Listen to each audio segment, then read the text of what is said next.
Hey, it's Sandra. Welcome to another episode of Asexualized, my asexual life. This is the place for education about asexuality, all things asexual. I share my own asexual life journey in order to help you in yours.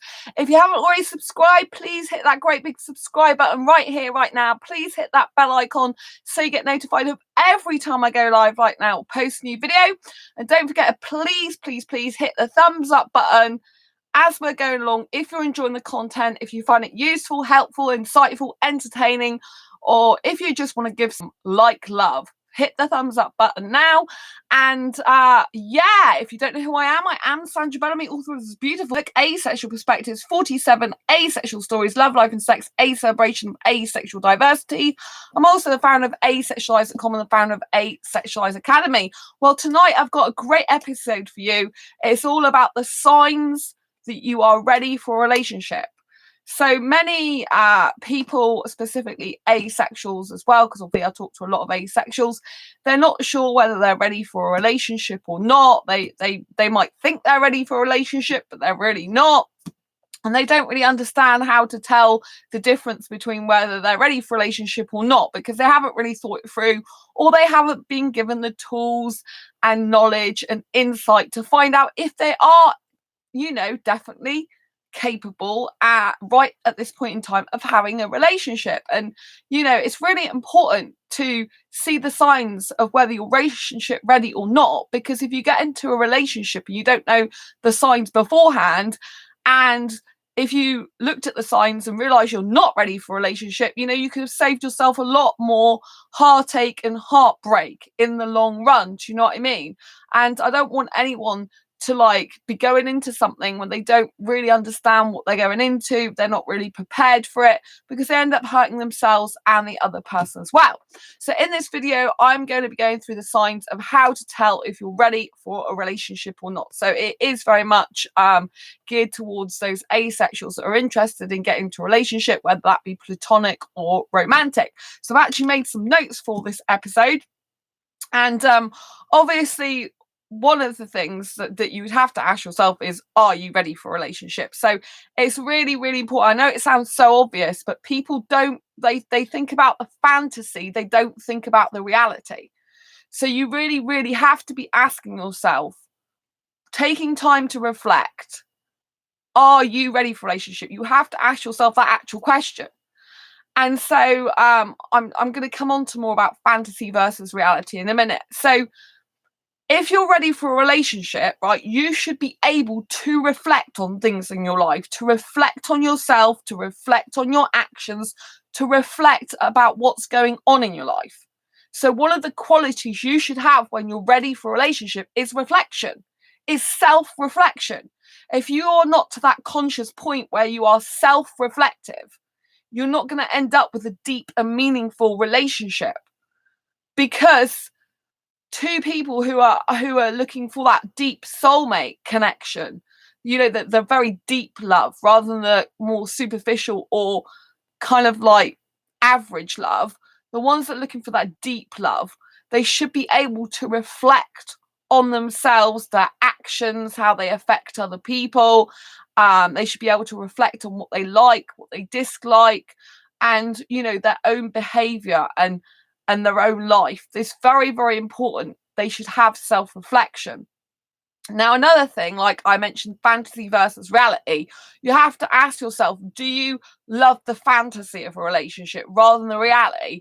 So are you the type of person that wants all the romance, all the kissing, the cuddling, the affection, and you want you want that all the time, 24/7? Yeah, I know I'm guilty of this in a lot of ways myself. But are you the type of person that doesn't understand the reality, that doesn't understand that after 3, 6 months, a year of being with the person, there'll be times when, you're both going to be stressed out. You're going to both be, having problems and issues within your own life, be it career, be it, with your own self-worth or self-esteem, or things that are going on. And like, say you do voluntary work or you've got other friends, there might be things that make the relationship more rocky. Are you understanding that the so-called honeymoon period won't necessarily last forever. Like, if you don't know what the honeymoon period is, it can be anything from 3 months to a year, where you like feel like you're walking on air all the time. The thing is, I actually have this with myself all the time. For years I've been like I'm walking on air and I love my life. So it's kind of like I feel like I'm in a honeymoon period with myself all the time, which is very good. So do I really need a relationship? But you know, it's very, very, very important to know that the person that you're going to get into a relationship with is a human being. They have their flaws just like you do. No, they're not perfect, just like you aren't. There's going to be things that maybe they do that really irritate you, that don't feel so good to you, that annoy you, that maybe they haven't thought about your feelings occasionally. Maybe there's something they haven't said to you that you think they should have said to you, or they've done something that you don't really like. Do you know what I mean? And it's going to take a lot of communication, and that goes on to my next point of communication. How are your communication skills?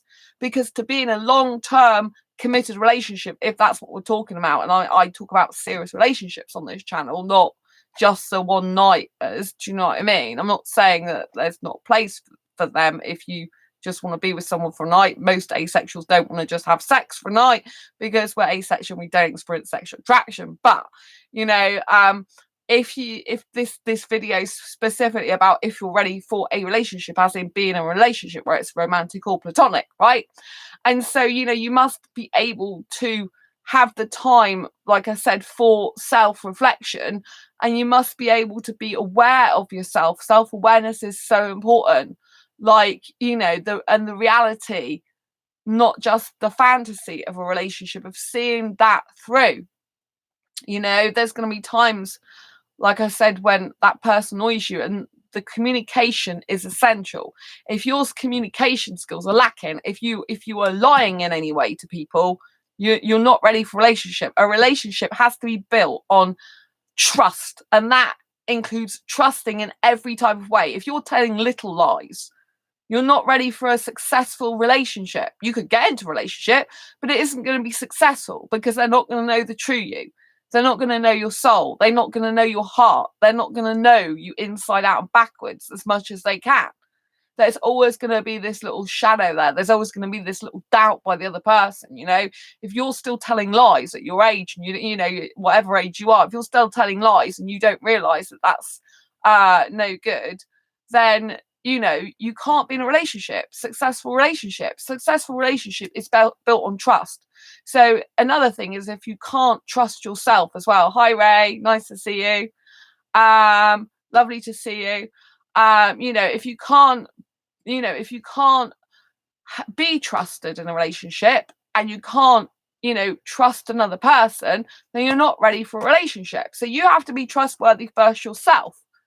Right, if you're not trustworthy yourself, if you're telling little lies, it could just be, oh, thanks for the thumbs up, it really helps the channel. You know, you could be telling little lies. You could be saying, oh, I like spaghetti, for example, when you hate spaghetti. You could be saying, like, oh, I went to the dentist at 2 o'clock this afternoon, when really you were gaming with your mate. Do you know what I mean? And you know, it's those little lies that build into bigger lies that build distrust.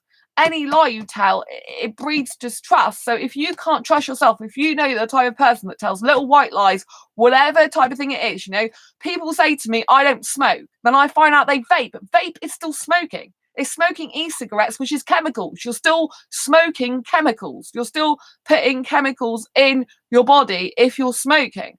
Do you know what I mean? You can't say I have e-cigarettes and I don't smoke. You know, if someone asks you if you smoke, you should say, I don't smoke cigarettes anymore if you don't, but I smoke e-cigarettes. Do you know what I mean? You're still smoking. People have this notion in their head that if they're vaping, they're not smoking. You are smoking. And those chemicals can be quite deadly to your body as well, in case you didn't know. But some people don't mind their partner smoking anything. You know, smoking, you could be smoking drugs, but not smoking cigarettes, or not taking vape. Do you know what I mean? So you've got to be very, very careful with words. If you say, I don't eat red meat, but yet, you know, like, I mean, I class pork as a red meat, even though it looks white, right? But if you, so there can be a little bit of like discrepancy between what you call red meat and another person does. But you know, if you're saying I don't eat any red meat and you're there eating beef once every Sunday or once a month, you're still eating red meat. You should be like, I don't eat red meat very often. Do you know what I mean? You have to be very, very careful with the words you use. If you find you're really not being 100% true with every single little detail in your life, that will spill over into a relationship and it won't be a successful one. To be a lie, you need a good memory. Hi, Sam. Nice to see you. Lovely to see you. To be a lie, you need a good memory. Well, yeah, you would have thought they do need a good memory, wouldn't you? But some liars, Ray, some liars, right? They make out that you're the one who got it wrong. I have to say that. So while you say to be a lie, you need a good memory, people who are, you know, something to watch out for if you're getting into a relationship is, you know, just because someone lies, they don't always need a good memory because they can cover it up by saying you just imagined it, or you got that wrong, I didn't do that, you know, or I don't think so. So, and that's what a narcissist, for example, would say. I was mentioning a narcissist on yesterday's video. So there are people who are narcissistic, who lie, and they will just make you feel like you're crazy, like that they never said it in the first place. And it just drives you insane. I've been in that situation.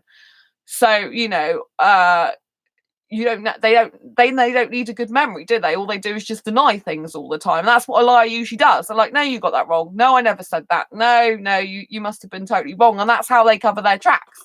They just carry on lying. Do you know what I mean? So they don't necessarily need a good memory. All they need is to be good at convincing the other person that they're wrong. And that can be very easily done if you're a trustworthy person. Do you know what I mean? So yeah, so going back to the topic of this video, if you know signs you're ready for a relationship is that you're completely honest and trustworthy. You don't bend anything you say, no little details whatsoever. You don't say, oh, I took like 2 hours to do something when really you took half an hour to do it, that type of thing. Do you see what I'm saying? It's very, very important. I've actually made some notes, like I said today. So I've gone through fantasy versus reality. I think I've gone through that. So some people, they like like I said, they like the fantasy of a relationship, but they don't like the reality. They can't think long term. So if you're at a stage in your life where you can't picture yourself in an actual relationship long term, again, you're not ready for a relationship. In order to be ready for a relationship, you should be able to picture yourself, what it would be like, what it would feel like, what it would look like in a long-term relationship. So, you know, like, where would you live? Where would they live? How would your lifestyle be different with them in it? And that comes on to the next point about making a space in your life for them already, right? So if you're ready for a relationship, you will be making a space for this person in your life already. You'll work out in your head when you could message them, when you can fit in messaging them. You know, even if you do like 8, 10, 12-hour shift, when could you possibly text a person, for example, if you're in a relationship? Well, you could do that before, you know, when you're getting ready for your go out to work, you could get up 3 minutes earlier and message them a text, couldn't you? Or you could take a little 3 minutes less in the shower and text them. Do you see what I'm saying? So it's all about how would you fit another person into your life if you were in a relationship with them before you've even got into a relationship with them. Like, if you want to live with a person, have you got room in your house for them to live there? Or would you need to move for a relationship? You know, would you be prepared to move for a relationship? That's a very good question an asexual person should ask themselves, because most asexuals can't find someone in their area, in their city or country or town, wherever they live. They can't find someone there. And most of them don't think about traveling and going outside. It's like, oh, I can't find anyone, it's hopeless. No, it's not hopeless. You're not prepared to travel to go and find someone in another city or another, you know, town or whatever. You're not prepared to do that. It's not, there's not other people around, other asexuals. You're not prepared to do that. So you have to ask yourself before you get into a relationship how far you're prepared to travel to be in a relationship with that person, and when and if you're prepared to move. Like, if you end up with a person and they won't move and you don't want to move, that's no good. You're just gonna, you know, and you don't live near each other, you're just going to end up like in a unhappy relationship in the end, because you don't want to be spending like 3 or 4 or 5 or whatever years of your life not living near each other. You know, most people don't want a long distance relationship to go on forever, maybe a year. I do know one person, and she was in a long distance relationship for, is it 3 years? And they did actually end up moving in together after 3 years. So that was a very unusual case. They weren't asexual as far as I know. She used to see him once a month. So they used to travel to see each other once a month. And then 3 years later, they did actually end up living together. So it's not like it can't be done. It's impossible. But you've got to have goals. But they decide to live with their parents and then save up for a house together so that when like X amount of years' time, they could move in together, put a deposit down. So it's all kind of planned. So you have to be prepared that you're thinking about all this type of thing before you ever get into a relationship. People don't think about this type of stuff. They expect a relationship to happen, then think about that later. When it happens, it's no good, because if you're not prepared for it, it'll hit you like bam out the blue. There'll be someone who comes along in your life and turns it upside down, and you're like, now what the hell do I do? And so it's best to be prepared as possible. Think, like if you want to live with someone, how are you going to fit their clothes in your wardrobe? Are you going to have to buy another wardrobe? How's the bed going to be? If you're in a single bed and they want a double, you're going to have a double bed. Do you see what I mean? A single bed's not very comfortable, is it? So if you get a double bed as a single person and you're expecting like either someone to live with you, or even if you just want them staying over in the same bed as you to cuddle, have you got a big enough bed for that person? If you haven't, when you're buying your next bed, why not get a bigger bed? So you're prepared for this type of stuff. Do you know what I mean? You're thinking ahead in advance, because someone's more likely to come into your life if you're prepared for them and it to be a better relationship. Do you see what I'm saying? So, yes, what else? Right, okay. Purpose. So, in order to to be ready for a relationship, are you living your purpose? Or do you know what your purpose is? Do you have goals, ambitions, and dreams? Are you living your purpose? Are you doing what the God, world, universe, whatever you believe is wanting you to do, is calling you to do? Are you living that? Are you breathing that? Are you enjoying that? Is it what you're meant to be doing? Is it your calling? And if it is, then that's great. That's a huge, big sign that you are ready for a relationship. It doesn't have to be paid work necessarily. Do you know what I mean? It could be voluntary work. It could be, you're helping a cause bigger than yourself. And that comes on to the other point, which, are you helping a cause bigger than yourself?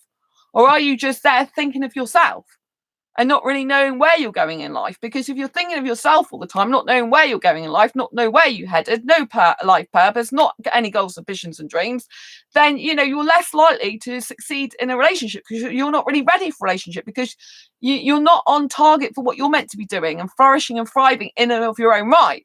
So you'll either be nonchalant in a relationship, you're not caring about what you're doing yourself, you're not caring about your life purpose, you're not engaged with life, you're not happy, you're kind of bored. So, you're either going to be like that in a relationship, you're not going to be very attentive to the person, you're kind of going to be bored in your life, you're going to be like, not engaged with them because you're not living a fulfilling life yourself. So, and if you're not living your life purpose, you could end up resenting someone who's living their life purpose instead of supporting each other when you get into a relationship. So someone who's living their life purpose, who's on missions, who's doing their goals, ambitions, and dreams, or on a mission bigger than themselves. If you're doing voluntary work, you're caring for things. So, for example, I know Ray. Ray is living his life purpose because his life purpose is, for example, Ray's in chat, by the way. Ray's like rescues dogs and he rescues animals. That's his life purpose. He's passionate about it. He can't not do it. It's something he's called to do and drawn to do. Do you see what I'm saying? He's living with passion. He's living with vibrancy. He's living his life, And my best friend, Sam does Space Era. So Sam is creating Space Era, which is important for their future and for the future of mankind, I believe, too. So it's really, really, really important that Sam has been doing that since a child and continues that. That's life purpose. They're passionate about it. They're engaged with it. It excites them. It invigorates them. They feel good. So in the relationship, they're not going to be like, oh, that person hasn't messaged me for 5 minutes, because they're going to be busy with their own work. It doesn't mean to say they're not going to want to be messaged. Do you know what I mean? So, both Ray and Sam, for example, are living with passion and purpose. And that's really, really, really good signs. I love writing. and helping asexuals. I'm living that. I'm breathing that. There's still other things I want to do as well, but I know what they are. You know what I mean? I know the goals, ambitions, and dreams I've got. I'm on purpose. I'm living and breathing my purpose, and I'm on purpose for other things too. So, you know, that part of my life is very good. But obviously, you've got to ask yourself another question. Is your career so big, takes so much of your time, so much of your energy and effort, that you haven't actually got time to fit someone else into your life for a relationship? In which case you're not relationship ready. So I think I mentioned on this channel recently that there was a guy, not going to mention their name, who came to one of my meetups recently. And they were very much living their life purpose, living with passion and joy in their heart, doing what they're born to do. And that was absolutely great. And then, you know, I asked them, you know, have you actually got time for someone in a relationship? Have you got time to fit someone in? And their answer was pretty much no. And so, so if you haven't got time for a relationship, don't get into one. Don't approach someone over it, because it's not fair on them. You know, you've got to make time. A guy who loves a woman, or someone who, you know, doesn't have to be a guy who loves a woman, but obviously I talk about guys a lot because I'm attracted to guys. A guy who truly loves a woman will make time for her, absolutely, no matter what. You know, whatever may happen. And someone who loves someone, they do that. You know, I know guys who have traveled whole countries to move to live with their woman. Do you know what I mean? And completely up the sticks and change their whole life to do it. And I've also been told by a foreign friend I have who's married that, you know, that's was his attitude. He moved heaven on earth to be with the woman he loved. That's it. And a guy will do that. Ray, but I always message my friends. Exactly, Ray. Yeah, you keep up with me as well. Exactly. You know, you make time, even though you're living your life purpose and you've got 6 dogs to look after and the dogs are poorly and you've got to take care of them and get them rehabilitated and all the animals, you still make time for me. I know you're very good like that. I have to say, that's a very good quality about you. A woman will be very happy in a relationship with you, you know, doing that messaging, because I really like that about you myself, to be honest. Obviously, age difference is, you know, like in terms of romantic relationship isn't no go, because I like, you know, much younger guys. But in terms of qualities I look for in a relationship, you do have quite a few of the qualities I like, to be honest. And, you know, the fact that you message me and keep in touch and say you like sharing your life and stuff with me is really nice. I mean, a lot of women who are the good women, not the ones that just shove their boobs out, the ones that want a serious committed relationship, they want a guy like that who you know is sharing pictures, sharing videos, sharing their life and world, you know. And I know that's why me and you, Ray, get on so well, because, you know, you're always sharing stuff with me, which is so sweet. And you know you really care about me. I know you genuinely care about me. So you know, in that way you're ready, you know, for a person to come into your life. What else have I written down? Yeah. So, attitude towards relationships, right? So don't forget to give this video a thumbs up if you're liking it, by the way. So attitude towards relationships. You have to ask yourself, which I was talking about earlier about self-reflection. Can you self-reflect? If you can't self-reflect, you're not going to be good to go in a happy, healthy relationship. So you're not going to be ready for a relationship unless you can self-reflect. And one of the things you should be reflecting on is your attitude towards relationships in general. If you're thinking relationships are all doom and gloom, I don't want to be in them, I prefer my freedom. So if you prefer your freedom to being in a relationship, you're not ready for a relationship. If you think that having your freedom, chatting up whatever man, woman, gender you want to chat up whenever you feel like it, going out whenever you feel like it, if you think all this is more important than being in a long-term committed relationship, then you're not ready for a relationship, because clearly your freedom is more important than a relationship. I'm not saying you should just give your freedom up like that, and if someone comes along you should just give it up and go, oh yeah, I can be in this relationship now. But there is a certain degree of freedom that you do lose being in a relationship. You know, like you can't just go and snog a guy at a nightclub, for example, unless you're polyamorous or not faithful, you know, or you know. So you know, you can't just do certain things that you would normally do as a single person if you're in a serious committed relationship. You know, you've got to make time for that person. You've got to, you know, like support them in decisions, and they've got to support you in decisions. You've got to come together and chat about how things are affecting each other. You should be having regular talks about the relationship. If you haven't got the communication skills, like I mentioned earlier, to have a serious committed relationship, that means open, honest communication backwards and forwards, not hiding. Some people are hiders, right?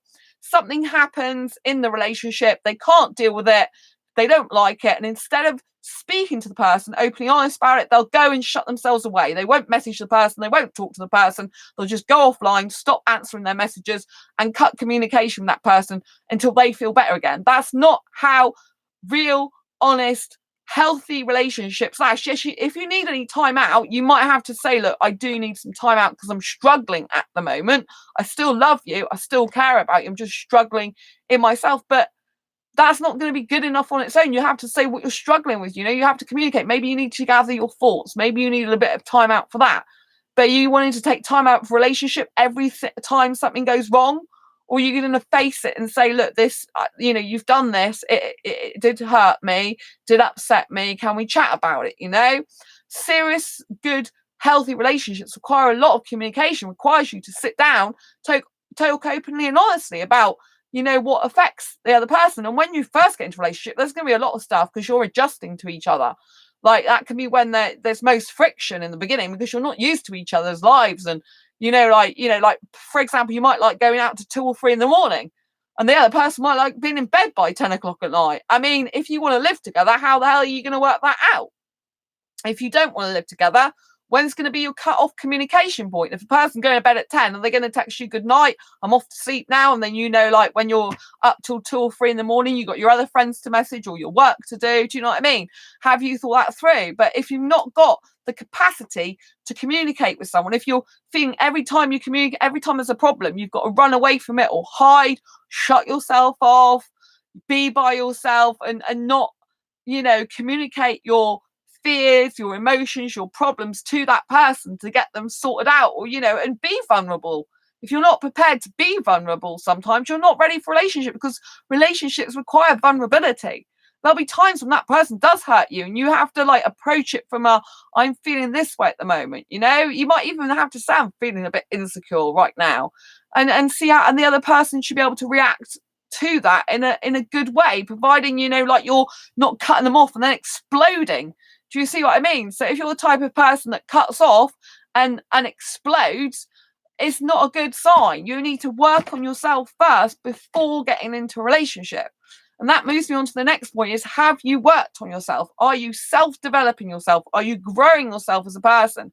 Because if you're growing yourself as a person, you're improving yourself, you're working on yourself, like, you're trying to upgrade yourself, upgrade your life, upgrade your thinking, then yes, you're ready for a relationship. But if you're sort of downgrading yourself, if you're not stretching yourself, you're not growing, you're just sat at home watching TV or playing video games, and you're not into growing yourself, how's that going to bode well for a relationship? 10, 15, 20 years down the line, you're still coming home watching TV. How's that? How are you going to bring any life and energy to the relationship, right? How are you going to bring any sort of, like vibrancy to it? You have to be developing yourself. How are you going to develop yourself in the relationship and grow with that person if you're not developing yourself as a person? Say that person got a promotion and they got a new job or something, and they were learning, developing, growing themselves, and you just don't want to grow yourself, don't want to change, don't want to do anything. That person is you're just going to grow apart. So are you growing, developing yourself, trying to improve yourself, no matter how small? Like a lot of asexuals, they have mental health problems, right? Sometimes it's a struggle just to overcome an anxiety problem or overcome an anxious scenario. But are you trying to do that? Are you trying to develop yourself? Are you trying to grow yourself? Are you trying to improve yourself? The whole point is you're trying, because if you're trying to help yourself in relationship, you'll be putting in time, energy, and effort, which comes on to my next point. Are you prepared to put the time, energy, and effort on a daily basis to what it takes to be in a relationship? Are you prepared and wanting to communicate with that person daily, to talk to them, to have them in your life, even when apart, to share a part of your world? Are you prepared to give up a little bit of your time each day to be able to do that? Are you prepared to video chat if you don't live near each other, like once or twice a week? Or phone call them, not just speak to them by text, because text is fine, but it's kind of like, it's not the same if you're in a relationship as needing to talk face to face. Sometimes I've ended up messaging guys who I'm not even in a relationship with for 3 or 4 hours, And I would have rather just had a video chat with them for an hour and got everything talked about. Do you know what I mean? That's why I like Skype dating so much. It's like I can have a Skype date for several hours, get it all sorted out. Is this person a potential relationship partner for me or not? And, you know, otherwise it goes on for days and weeks and months. And it's like you could have sorted out. And in a relationship, there's going to be times which is going to be inconvenient to you when that other person has a wobbly. They're feeling a bit insecure about something. They're feeling a bit fearful about something. They're feeling a bit upset about something. They don't want to tell you because they're scared of losing you. But they know they've got to tell you because it will affect the relationship. Like you might be afraid of, well, saying things. You've got to know that you're worth, you know, mountains in life. And that if the person reacts badly to something that you're genuinely worried about, it's not going to be good, right? So you've got to make sure that you've got in your life. There's going to be times it's so inconvenient, but they might need to video chat with you. In relationships, especially long distance, which is what a lot of asexual relationships are going to start off like, there might be a time when you feel that the other person's a bit distant and you might want to go on the phone with them or video chat. And it might be very inconvenient to you both. You might be doing lots of work. You might have projects on, you know, but you have to get it sorted out. Because if you don't, it'll just build into something more and more, and it'll be destructive to the relationship. So I have to say, okay, well, I wasn't planning to do this now, but I really need to, understand that you need me right now. I understand that you need to communicate with me now. I understand that you need to talk to me right now. You know, because sometimes messaging, it can get misconstrued as well. Especially when you're texting really fast, and sometimes predictive text puts all sort of rubbish words in there as well. So there's going to be times when you need that quality one-to-one FaceTime, or at least on the phone verbally, so you can express yourself with all your idiosyncrasies, if you know what I mean. So there's going to be times when you need to do that, and you've got to know that the other person's going to want to do that. Are you prepared for that? Especially with long distance relationships. With long distance relationships, you have to put in more time, more energy, more effort, more communication. Have you got the capacity and ability to do that? And have you got the time and want to do that? Do you know what I mean? Because that is what it's going to take. It's not easy. And do you know that a relationship is hard work? Or do you think it's all going to be plain sailing and you're just going to go along with, candy floss? Like being like, oh, everything's wonderful every 5 minutes, because the reality is it's not going to be like that. Do you know what I mean? There's going to be some times where the person comes home from work and they're so stressed out, their boss has yelled at them, or their work colleague's been an ass to them, and and they're not upset with you, but they're just upset and they need to, like, oh my god, I just need some support right now. Do you know what I mean? And you might be having a rubbish day at work as well. It's like, oh my God, are you going to support each other, or are you just going to not speak to each other? Do you know what I mean? You have to be prepared for all these things before they happen. What else have I put? Okay, yes. Do you actually know what you want? So I covered a lot of this, I think it was in yesterday's video. Do you know what you want in a relationship? And do you know what you want in your life? Do you know what you want, period? Because if you don't know what you want in your life, like I said, if you're not on life purpose, if you don't know your goals, ambitions, or dreams, you don't know where you're headed, say you don't even know if you want to stay in the country where you live, and, you could be moving like in the next few years. You don't really have a sense of direction, purpose. You don't know what you're doing in your life. Then that's no good for a relationship. You're not ready for a relationship, because you have to be stable and secure within yourself in order to provide that safety and security for someone else in a relationship. Do you understand what I mean? Because you have to be stable. Two people in a relationship have to be stable to be the foundation of a house coming together. Like the roof, the foundation, the bit in the middle, if you haven't got a foundation and you're growing together and you're growing your house together and you're going to put a roof on, when you come together, if you haven't got that, you'll just go separate ways. Do you know what I mean? You'll be like the earth will be like sinking underneath you and it'll gobble you up. Do you understand what I'm saying? You have to know exactly what you want yourself. You have to know that you want to be in a relationship. If you don't want to be in a relationship, don't get in one. Even if you like the idea of kissing, cuddling, and whatever, go and get that somewhere else. Do you know what I mean? If you really want to.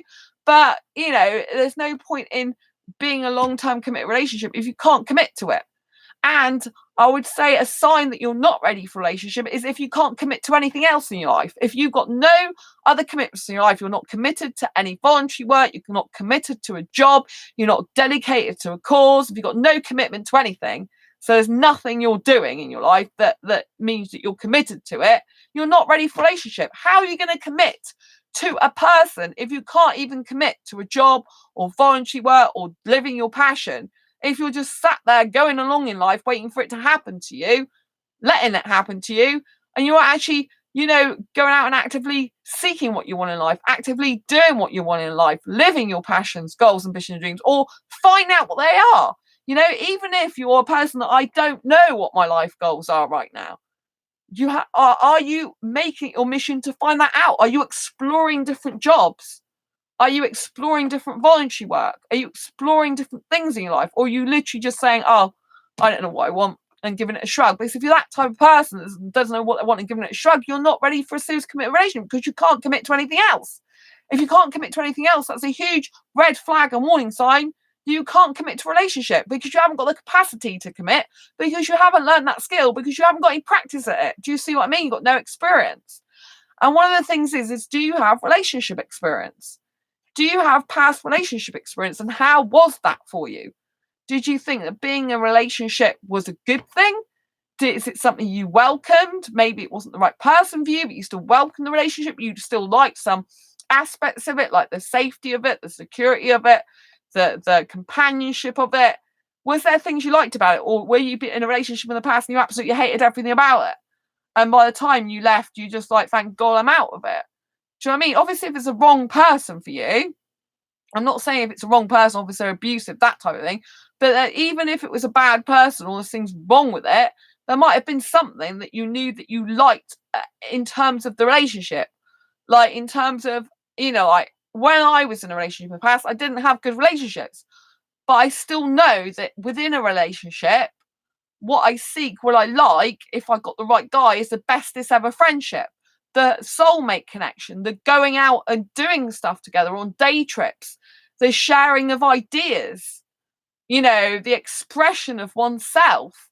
Back then I didn't mind being naked with a guy because that's how I lived back then. And I was, when I thought I was in a secure relationship, then back then I was like more open to I thought I was heterosexual back then. So I was kind of more open to the guy touching my body or whatever. Whatever. Do you know what I mean? So I don't know if I'd ever get to that stage ever again, because I kind of like now I really don't like nudity. I've never have done, and I get very funny over a guy touching parts of my body. But I don't know if I was in a serious committed relationship for a long time with the right guy, if that would change. Obviously he'd have to be a really young guy in his 20s who's Indian. I mean, yeah, that kind of cuts it down. But I don't think I want an older guy with his hands all over me. I'd be like, ugh, get away from me. Ray, you have to fight for what you want in life. Yes, you do have to fight for what you want in life. It is so true. Because the thing I like about you, Ray, as well, is you stick up for me. I like that quality in a guy, actually, in a relationship. You stick up for me. And so I would also ask you, in terms of, are you ready for a relationship? Are you a person that likes to keep quiet in life, keep the peace? Or are you a person that stands up for what you're believing and will speak out if something is wrong?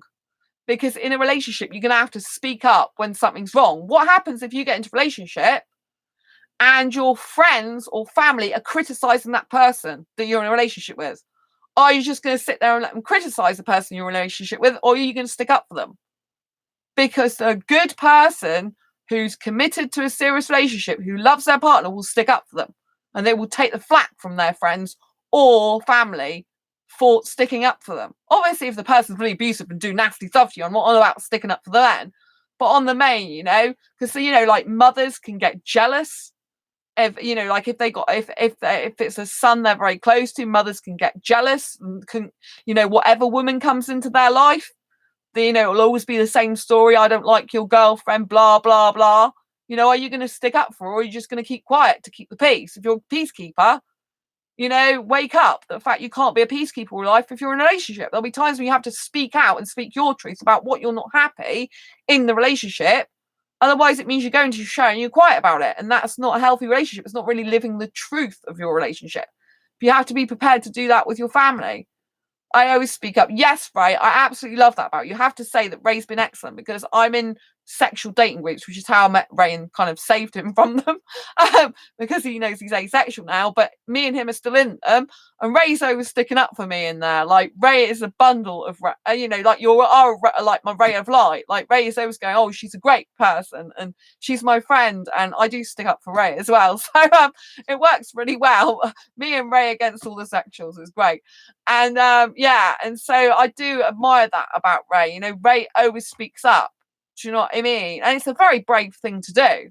But there's going to be times in a relationship where you have to be very brave and courageous and push through your own fears and insecurities within a relationship, and also share them with the other person. Share your insecurities, share your worries, share your feelings. You know, like, my friends know that, like, because obviously I'm a hyper romantic, my best friends kind of know that I have some attraction, whether it be romantic or aesthetic.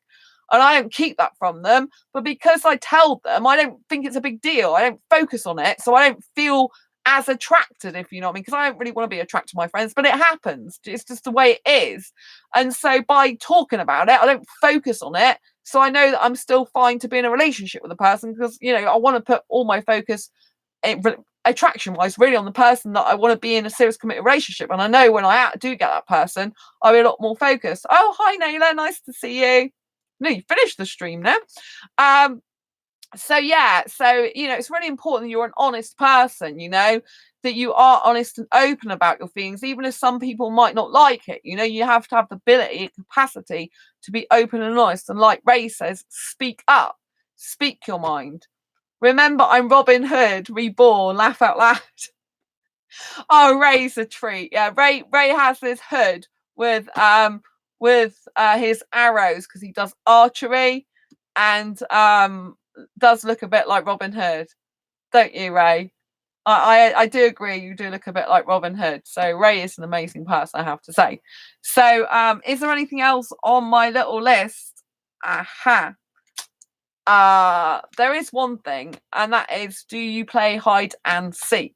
So do you end up thinking that you know, like, are you a person who likes to play at relationships but not actually do anything about it? You know, so are you 1 minute you're really, really interested in a person for a relationship, then the next minute you're not interested in a relationship, person for a relationship, you're up and down the whole time because you don't really want to get serious? Do you see what I mean? So that would be another thing I would ask yourself. You know, when you are you know, when you're thinking about relationship, are you actually going around just chatting up loads of different people but not really serious about anyone? So are you kind of like, oh, I'll look at people, and then when I'll message them and then go cold on them? Do you see what I mean? If we're always playing sort of a hide and seek where you're there 1 minute for them, then the next you're gone away, you know, you're not ready for a serious committed relationship. Because a serious committed relationship means you've got to hone, you know, if you're monogamous, right, which, you know, I'm talking about a monogamous serious relationship the majority of the time. If you're, you know, you need to make sure that that person is feeling like they're the one for you. If you're going around chatting up loads of women, I do know some asexual guys that are like this, right? I've come across them in my time of asexual dating over the years.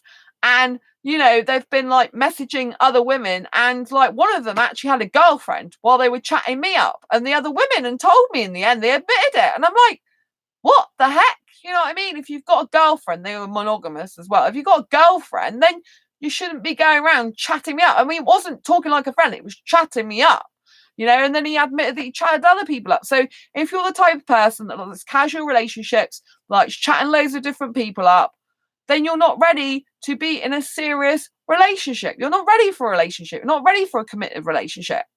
So ask yourself the serious question. Have you actually given any time, energy, and effort to a specific person? Have you shown them your heart? Have you got the capacity to show someone your heart? Because I know some guys, asexual, that want a relationship, but they don't open their heart to a specific person. They keep closed off. There's no emotional connection there. Can you emotionally connect with someone else? Are you capable of opening up your heart and your feelings and emotions, of being very, very vulnerable, open and honest towards another person that you are attracted to? Have you got the capacity within you to do that? If the answer is yes, huge sign you're ready for a relationship. If the answer is no, then you're not ready for a relationship. Naylor, the people that are born to have fun and just cruise through life and be high energy, I don't know, someone like that. Yeah, I mean, some guys and girls, obviously, it's not just guys, they don't want a serious committed relationship. You know, they just rather chat loads of people up. They have no interest in settling down whatsoever. And obviously, you know, be honest with yourself. Ask yourself that question. If you're not that type of person, don't ever pursue a serious committed relationship. Just let everyone know you're single and want some fun, and that's it, if that's what you want. You know, they like to live freely in Rome. Yeah, you can look for someone's profile, actually. And someone's profile, you know, the words when they say I'm carefree, I actually don't like those words when they say I'm carefree, because it means you're free of cares and worries, which means you have no concerns about anything. So if you're carefree, I kind of see that as you don't care about something. You're free of cares in the world. So if you don't care about something, what happens when you got a partner? They got some trouble on their mind. They got some worry. You know, are you just gonna be like, oh well, doesn't matter? Do you know what I mean? You got no, if you know, you in order to be ready for a serious committed relationship, are you empathetic? Are you sympathetic? You know, you need those qualities for a successful, healthy, happy relationship. Naylor, I love adventures and being playful, but I want it to be with one person for the rest of my life. P.S. Boyfriend plans to move to Texas when he's older. I kind of like the idea, but I also kind of like a place nearer me. Okay, Naylor. Yeah, that's what I asked you a very long time ago. What's his plans for the future? It's very, very important. Because if he's looking to move to Texas and you want to stay where you are, then it's not going to work, is it? To be quite blunt with you. So yes, it's, you know, that's a big deal for you. You have to think about that very, very, very carefully. Do you know what I mean? So yeah, I mean, that's what that I was going back to as what I was saying earlier about you know, are you ready for a relationship, as in, do you know what you're going to do with your life, goals, ambitions and dreams? And I did actually use the scenario of, like, say you're the type of person that might want to move to Australia in 1 or 2 years time. Do you know what I mean? And there's no point in trying to get into something serious and committed if you want to move away. I mean, obviously, if a person really loves you, they're going to stay with you, but it depends what they've got plans. I mean, you know, if they go to Texas and they've got their whole life planned out there, it's what they've always dreamed of, it might make them sad not to be there. Do you know, I'm figured out I'm non-binary, but I'm having an identity crisis. Doesn't have to do with my gender. Okay. Identity crisis. Oh, does that mean you're kind of not knowing about yourself anymore? Because is that because you're with a boyfriend who says he's going to move to Texas? Is that the identity crisis? Because obviously that's another thing. That's what I was kind of talking about with this relationship thing, about knowing if you're ready for a relationship. You know, is that, do you know where you're headed in life? Because if you're heading in one direction and you get into a relationship with someone who's heading in a completely different direction, it's not going to work long term. It's going to be very much heartache and pain. It's better to end it sooner rather than later, to be honest with you. Do you know what I mean? And so sometimes when you're in a relationship, you've got to be careful you don't lose yourself within that relationship. I don't know where I'm going in life. I don't know my future job. I don't know my special talent.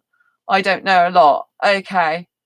Yeah, I think you need to reflect a lot, Naylor. Reflect a lot on your life. You need to spend some time with yourself, which might be difficult for you, because I know you like being around people and speaking to people, but you really need that for yourself. I've been procrastinating on it and pretending I knew. Yeah, you have to sit down, even if you have to cry. You have to sit down. And I was talking about self-reflection earlier in this video. If you're ready for a relationship, you should be a person that can self-reflect, that can analyze themselves and can want to grow themselves and develop themselves. You know, so you have to be able to spend time with yourself, honestly, and reflect with yourself. If you are a person that has got to the stage where you can't be by yourself ever, it's not healthy for you. It's not healthy for a relationship either, because you'll end up being codependent, where you can't live without that person. You have to be with them all the time. So if I wasn't human, it'd be easy. Yes, I know, but you have to look at yourself in the mirror and say, Naylor is beautiful. I love Naylor, and I'm going to get to know her. Do you know what I mean? Or if you identify as non-binary, then Naylor's beautiful. I'm going to get to know them, because obviously I'm guessing you use the word pronouns them and they now. So, you know, don't hide behind your, don't hide in the shadow of yourself. We actually do have shadow selves. I don't know if you've learned about that. Do you know what I mean? To do with archetypes that live within you from different, that's a completely different video. It's psychology. There's different archetypes that live within you, different types of personalities that live within everyone. And depending on what situation, while you bring out the different archetypes, you can look it up on Google. But yes, Naylor, you have to love yourself. It's really important. I want you to do this while you're, the sooner you do this in your life, the better you'll be for your life going forward, because there's going to be times when you're going to have to be on your own. You're not going to have your family around you, your mum or anyone. You're going to have to face yourself. And I want you to start loving yourself. It's very, very important. I want you to sit there and look at yourself in the mirror and tell yourself, I love you. I love you. I love you. I love you. I think you're awesome. Do you know what I mean? You have to do that. You have to sit and reflect, even if you have to cry. Crying's not a bad thing. I think you're ready to be in a relationship when you can self-reflect, spend time with yourself, love yourself, cry with yourself, give yourself a pat on the back. Like, we're very critical as people. Like, I'm very critical of myself. I have to stop myself sometimes. I'm like, Sandra, you're being so critical of yourself, but then I'm criticizing that I'm being critical. So that's what I always work. I'm like, hang on a minute, you've just criticized yourself and criticizing yourself again, and you're criticizing yourself. It means you're more critical. Oh dear. And I end up going a bit around in a circle, chasing my own tail. I have many talents, hobbies, activities, but I don't know what my job will be, what my main talent is. It all crashed on me when I tried to design a pony, Sonia, and a cutie, Mark, and couldn't make up my mind. Well, you just have to reflect and keep reflecting. Not everyone knows their life purpose overnight. Loads of people don't know their life purpose. Do you know what I mean? Like, my life purpose is definitely writing 100% and helping asexuals 100%, but there's more to it than that. I know there is. I can feel it within me that there's more to my life purpose. It's like there's more sections to come. Do you know what I mean? And so I don't think I'm fully living every bit of purpose. I feel like I've got more than one life purpose, and they are going to all come together at some point. Do you know what I mean? I mean, asexuality and writing goes together because I'm writing more books for asexual, so those go well together. Do you know what I mean? So, there's a Steve Jobs quote. Steve Jobs, who was one of the people. Well, he's the founder of Apple, wasn't he? And but he had someone else designing the stuff, and he said that you can't look at the dots going forward, you can only connect the dots looking back. You can't connect the dots going forward, you can only connect the dots looking back. And it's when you look back on your life that you realize everything you've been through has taken to this point now. So sometimes we have to have pain in our life, heartache, tragedy, in order to appreciate the good times, in order to appreciate what we have in life, and in order to help other people who are going to go through those experiences. Because wherever there's light, there's also dark. Wherever there's ups, there's downs. Do you see what I'm saying? Naylor, my mum's once, and she let it go because of her status in life. She gave up on it. I don't want to end up like that. I think fear holds me back from exploring things to find my purpose. Well, I think you need to have more courage, but part of it is loving yourself. You have to start loving yourself more. I'm being serious. You have to start loving yourself more, because I know you have a lot of work to do on yourself, loving yourself and spending time with you, just you. There's no one else to talk to. It's hard for people to do that, hard for anyone to do that. And I know how difficult that is for you. Hugs you. Oh, thank you. But you really have to spend time with yourself. It's very important, because I know you're really, you've got like an old soul, but you are young. Like, I wish I had someone telling me this stuff when I was like, because you're 17, aren't you? Although I feel that you're a lot older than that when you talk. But, if I had someone else that I was watching on YouTube that was telling me this stuff when I was 17, I'd be a lot better off right now. Do you know what I mean? Because obviously I have stuff in my past that isn't good. I have a lot of depression in the past. And I didn't have anyone coming to tell me that I need to love myself, that I'm great, that I'm awesome as I am, that everything's good, that you're wonderful in your own right. And so that's what I'm saying to you. You have a lot of special qualities, Naylor. I know that you've got a lot of activities, you've got a lot of talents, you've got a lot of skills. And it's good that you're saying that you've got that. You're recognizing that you've got talent, skills, hobbies, and abilities. And that's one of the things about, before you get into a relationship with someone, you need to know you've got good things going for you. You need to love yourself, because if you're in a relationship hating yourself, the other person's not going to see all the good in you, or they're not going to value your worth as much because you're not valuing your own self-worth. Half my mind is that of leaders, the other half is that of a 6-year-old. I'm lost in life and I have to find my way. Well, yeah, I think you just like have to keep self-reflecting. I don't think you have to think of anything bad about yourself or anything wrong with you. I just think that you have to like figure yourself out. Do you know what I mean? Like I have 2 sides to my personality, but I like that. I love that about me. I have this huge kid side to me, like a teenager side, the way I love to live my lifestyle. And then I have the other of like a business girl, right? Like, you know, I have to talk business stuff. And do you know what I mean? And so I have 2 sides to my personality, but they are very apparent. Like they're apparent in these videos, no doubt. You know, I've got like the leadership business side, the not the following the crowd. And I've also got like the fact I like to go to theme park zoos, talk about superhero movies and all sorts, and you know, have fun in my life. So I don't think that, you know, I don't think having different layers to your personality is a bad thing, but you've got to love yourself for who you are. Do you know what I mean? Like not go around disliking yourself or, you know, like not appreciating yourself. And you've got to understand that whatever we think spiritually, we are in this human body having a human experience right now. And it's no good trying to wish that we were in the past or in the future life, because we won't enjoy the one we're in right now. Do you see what I mean? Like, I think I have been reincarnated. I think I was in the past life, you know? I might very well come back again. I don't know. They say, though, that if you fulfill your life purpose now, if everything's good and happy, that really you shouldn't really be coming back, because you should have kind of finished your time on Earth, because the reason you're on this planet Earth is because you haven't fulfilled everything you need to fulfill. And then when you fulfilled everything's supposed to be ecstasy bliss, and you just go up to wherever you go up to, and that's end of it. But and so in a way it's not good if you're completely 100% like woo, but that's getting very spiritual now. But you know, whatever it is, we don't want to be running away from this life. We want to be facing our fears and having courage, because if we do that, we will take those qualities anyway to another life. Do you know what I mean? And we don't want to be in such a fantasy that we're not living our own reality. That doesn't mean to say that we can't have a really happy, vibrant, energetic life. You know, I say I live in my own world of quirky, and I do really. My life's completely upside down. I live in the night most of the time and sleep part way of the day. But I end up being better like that. Naylor, I picked Alicorn, challenging pony Sonia, but I'm all over the place. All my different hobbies and talents take over on occasion, and others die down while one is on top, and eventually it crashes and another comes up. Well, you sound a bit like you procrastinate over things and start 55,000 things at once like me. I do that myself, you know. I mean, I've got about seven projects on the go at once at the moment. That's partly why I ended up being ill recently. Because, do you know what I mean? I need to finish all these like different 7 things one by one now.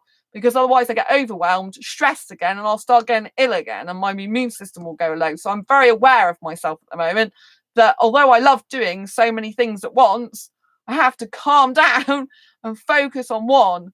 And then I have to breathe and take time off social media and just sit and eat my food sometimes in quiet, or put my favorite music on. And I have to be, at the moment, I'm looking after myself well and really like just resting myself in between working hard, and I'm taking time out for me, because otherwise I'll end up ill again, because I'm still coughing stuff. Sometimes my throat still keeps getting a bit sore. I get obsessed with things, but only 1 or 2 at a time. Try your job, Ray. Yeah. I mean, Ray just is rescuing animals all the time, and his job's very difficult, you know? So, I mean, I think, you know, in order to be ready for a relationship, you just have to make sure that you've got time for a relationship, but you've got to have time for yourself as well. You know, if you think you're going to go into a relationship and you're not going to have time for yourself in that relationship, it's not going to be healthy. So you're going to have to, you know, you should date yourself, Naylor. I'd say self-date. It's very important, self-dating. Like, literally, take yourself out on a date. Say, I'm going to the cinema by myself right now. I'm going to have a blooming good time. Do you know what I mean? Because the more you spend time with yourself, my personality is made up of multiple personalities to create one. Yeah, but I think everyone's personality has different character traits to it. Like, I'm one person, but I have like different personality traits. Do you know what I mean? Like, I don't think any one person is just flat, are they? Because that would be boring, wouldn't it? Do you know what I mean? So, I mean, obviously, I don't know if you see a therapist or counselor or something. If you need some help, I say get some extra help, because talking things through with a therapist or counselor, which obviously I'm not a therapist or counselor, I'm not a medical professional, I'm not although I know quite a lot of psychology, I'm not a trained psychologist. Do you know what I mean? It might be good for you to talk about some of these things in therapy. It might help you a bit. There's no shame. I used to have loads of counselling. I had counselling for absolute years. Do you know what I mean? I would say most of the time I'm better off without the counselling, the majority of the time. But there was a couple of counsellors that I had that good. They made me feel really good about myself. One of the best things I did was go to the pattern changing course, which was all to do with avoiding getting into abusive relationships. I mean, that was for 3 months. That was better probably than a lot of the counselling I had, to be honest. That was more like, group therapy. We were in a group. It was like people, women, that had either been in abusive relationships or were currently in them. I'd been in them. So that was actually like a group therapy thing, which I'm not usually good in groups, but about 12 of us, and it was really, really good. So I still think, sometimes, it's good to get some therapy. There's no shame in it, because people are trained professionally in these matters, aren't they? And they can discuss it with you in more depth and detail that you might need. I blame Mum for not letting me go on adventures. I wanted to, but after Dad died, she refused to go anywhere. I became her bird in a cage that wanted to fly. Yeah, I mean, I understand how you feel, but I know you've told me as well that you're very dependent on people and can't go out on your own. Do you know what I mean? So you have to be able to change that so that you're not being that bird in a cage. Otherwise, you're kind of like keeping yourself within the role she's given you. You kind of have to break out of that a bit. Do you know what I mean? And then I understand why you blame your mum, because obviously in the most younger years of your life, when you've got parents that, or any parent that isn't being good with you, because they've got their own issues going on, which obviously your mum clearly has got her own issues going on, hasn't she? She's got her own fears, worries, problems. She's lost your dad. She doesn't want to lose you as well. That's why. So she loves you, but it's kind of a more controlling love. Do you know what I mean? That's why that's why she kind of doesn't want to go anywhere, isn't it? Probably because she doesn't want to lose you. Exactly. So I don't think it's coming from a place of real nastiness. It's coming from a place where really she could do with some psychological help. She could do with some therapy herself to help her come to terms with the loss of your dad, because she still hasn't got over him by the sound of it. And it's something that, she just doesn't want to lose you. She's like hanging on to you really, really tightly. But it can be very suffocating, that. And I don't think she's probably meaning to do that. She probably just loves you so much. She doesn't want, overprotective, Ray. Those are the words. She tries to convince me to stay here and get a job and get a job similar to hers. But yeah, you don't have to have that. I would say don't move if you don't want to move. Like if your boyfriend really wants to move and you don't want to move, you're going to have to make the decision to let him go if he's going to go without you, or to move with him. That's what's going to happen in the long term. Like either he'll stay where you are because he'd rather be with you than move, or you're going to, move with him, or you're going to split up, aren't you? That's what's actually going to happen. Do you know what I'm saying? And so, but don't stay where you are for the sake of your mum, because you can't live your mother's life. The problem is sometimes parents try to get you to live their life, or what they think you should be doing with your life. Like, some people think that you should just have a 9-to-5 job and not have any like creative job, or not work from home and not run your own business, because it's something they don't know about, they don't do. Do you know what I mean? She says for religious reasons, but I think she's telling herself that to block emotions. Yes. I don't think it's for religious reasons at all. I want to try out Texas. It looks and sounds pretty good. It'd be an adventure I can share with what was it, Jacoby? But yeah, if you want to try out Texas, then that's good, but just obviously make sure that you are grounded in self-love before you go. So if anything happens to you and your boyfriend when you're over there, that you have your own money, because you'll need a job of your own. Make sure that, all this, make sure you're very, very secure in and of yourself. Because what I don't want to happen to you, which happened to me, I'm not saying it's going to happen because your boyfriend sounds good to you, But what can happen with any relationship is people can drift apart, and and if you're financially dependent on them, you get a bit stuck with them. Do you know what I mean? You can't get out of that situation. I've been in that in the past. I moved from living with my parents, and the day after I left college, I literally moved out with my parents and went to live with my boyfriend at the time. And that boyfriend, I was financially dependent on him. And and it caused, and he wasn't good with me either. That's the first serious relationship, long-term, relationship I had. And so I moved out of my parents, went straight from the day after I left college to living on my own with him. I'm getting braver and going on mini adventures wherever I can, whenever I can. That's good. Make sure they're safe adventures as well. Keep yourself safe, It's very, very important, because if you keep yourself safe, your mum will trust you more as well. Make sure, you're going in lit areas and all that type of thing. And make sure people do know where you are from a safety aspect as well. Make sure that you're taking really good care of yourself. So, yeah. I mean, the best thing to do before you get into a relationship, obviously, or anyone, is to self-love and self-care, and to have compassion for yourself and know that you're not perfect and no one is. Do you know what I mean? I know I've got loads of strengths, but I know my weaknesses. You know what I mean? And you've either got to turn your weaknesses into strengths. You've either got to take your weaknesses into strengths, or you've got to live with your weaknesses as they are, or change them and improve yourself so they're no longer weaknesses. Do you know what I mean? Think about it very carefully. Exactly, Ray. I think, as long as I live near the woods, I'm fine. Yeah, I mean, one of my friends, they've moved, right? And they've got, in a lot of ways, they've got their dream life, right? But there's one big but, and that's they've left all their friends behind to move somewhere completely new. And this is not another country, this is the same country. And they're now really missing their friends, because they're not going out with their friends anymore at weekends. They're not seeing anyone. They've got no friends where they live. They've got the person they've moved to be with. They got no friends where they live. And it's further out in the sticks. It's harder to get there. It's not like you can get there, but it's harder to get there. It's more in the sticks. It's like right out in the countryside. Do you know what I mean? Rather than a town that they used to live in. And I live in a city. I mean, I guess they do live in a town, but where the specific place they live in is more in the rural sort of the part of the town. And they've got the house is beautiful they're living in. The guy they've got's really good for them. They got a new job as well, so there's tons and tons of things that's going their way. But they've kind of got their dream in loads of ways, but it's not quite exactly how they want it to be, which often in life things aren't. Do you know what I mean? Like, I love living here.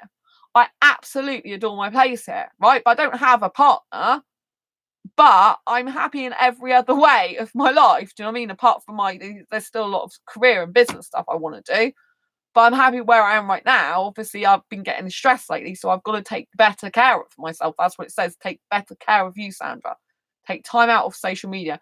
Work on the projects you've got. Don't start any more, because I do start a lot of projects. I'm like, don't start anymore. Stop it. Force yourself to not do anything. I'm the type of person that has to experience something before I make my mind up, because I know if I want to do that or be there, etc. You will need a gun there. Oh my God. So yeah, Naila, what I would suggest you do is you go on holiday there. That's what I mean. In America, most places they do carry guns, don't they? But yeah, I would say, Naila, before you even think, one is, you've got to be really certain that your boyfriend is the right person for you. You've got to obviously make sure you've got your own job and money out there. So if anything does happen with your boyfriend, things don't turn out the way they appear to be, etc. And, and you don't want to be living in a place where you're going to be living in fear all the time, I tell you. Do you know what I mean? Yeah, like Ray says, do a lot of research. Ray is very knowledgeable and wise, I'm not a fan of guns. I don't want to be around guns. I don't even like being around knives or anything. I don't like guns. I don't even like kitchen knives. I try and have the least amount of kitchen knives in my home as possible. I hate anything like that. I know there's a lot of guns in Texas, but I'm fine with it. Yeah. So I would say, though, go on holiday to wherever you want to go. Make sure you go on holiday first. Check the area out. Try and find I can use a gun, but I prefer not to have one. Yeah, but you don't want to you don't want to end up living in an area like that's bad. Like in Exeter, where I live in the UK, there is a lot of, in the past, I've lived in some really bad places. Really bad places. I know you like sharp things, but there's very difference between liking sharp things and wanting one in you, or, you know, being prepared to have one in you every 5 minutes if you move to a bad area. Do you know what I'm saying? Like, you don't want things like that. Do you know what I mean? You don't want to be living in fear. You want to love yourself, care enough about yourself that you don't want to be putting your life in danger. It's very, very important. Do you know what I mean? I'm not saying you have to be like me and hate sharp things. I'm not saying that, but you have to think why you like them. Do you know what I mean? Because you don't want to, you want to look after yourself, love yourself, and make sure that you care enough about yourself to not get in any. I wouldn't live in fear if nature is around. Right, yeah, so you need to be somewhere. But does your boyfriend like that type of thing? Do they want to be around that type of environment? Because, for example, with me, I'm a city girl. I cannot be in a relationship with a guy who wants to live out in the countryside unless I was happy with basically not seeing him very much. I want a guy who'll move to live near me in my city. That's what I want, to be quite frank with you, because it's no good. I don't want to be in the countryside. I hated it there. I'd be afraid in the city. Oh no, I love the city. But yeah, what if your boyfriend wants to move to a city? Do you see what I'm saying? You've got to make sure you've got all this, you know, sorted, planned out, and always visit the country first. Don't just move. I always say to people on this channel, do not move just up and leave without visiting the country first. I know 2 guys who are blogger guys, right? They've both moved to live in another country to be with the woman they love. But they didn't just move there without going on a holiday there. Do you know what I mean? Excuse me, or exploring the place. Do you know what I'm saying? Download Pal Talk to people who live there. City is too busy and people aren't as nice. It's dog eat dog. Him the city. Country boy, future landscaper. Oh right, that's really good for you then. That's good. Yeah, I mean, personally, I could never live in the countryside again. I didn't at the time hate it. And I think countryside has a place and loads of people love it, but I can't live out there. I was so isolated. I was just not me. I absolutely, you know, like, especially being ill recently, you know, like I was talking about in this video, in order to be good and ready for a relationship, you have to be able to self-reflect. And I've been self-reflecting on more and more lately. It's good to keep self-reflecting. And one of the things is like, I'm so grateful and thankful to live in this home.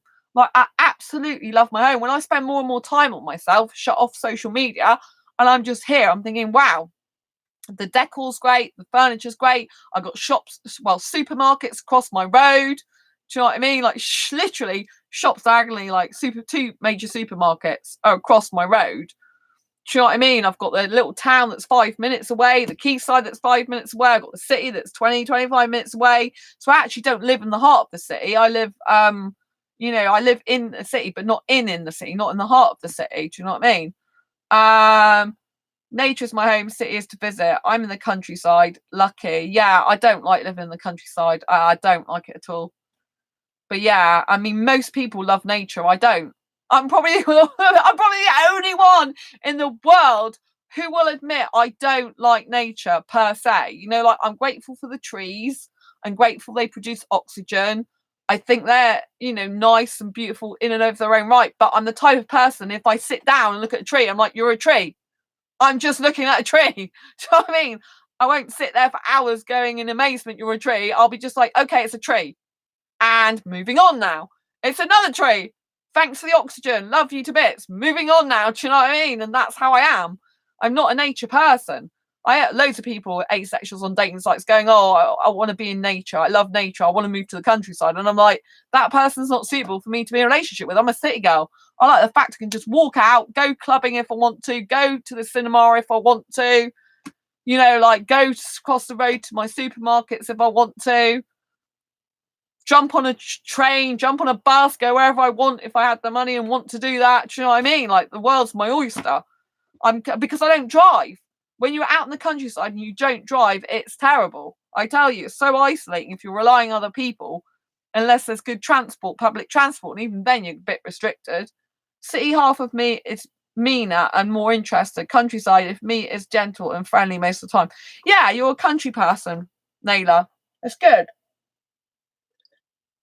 do you feel that if you go to the city, when you say you're more meaner and irritated because it's like it's all hustle and bustle? You see, I work really well with hustle and bustle. Like if I go to London on the tubes, I'm in my element. I'm just like, I'm chilled out. Everyone else is stressed. And I'm like, oh, this is great.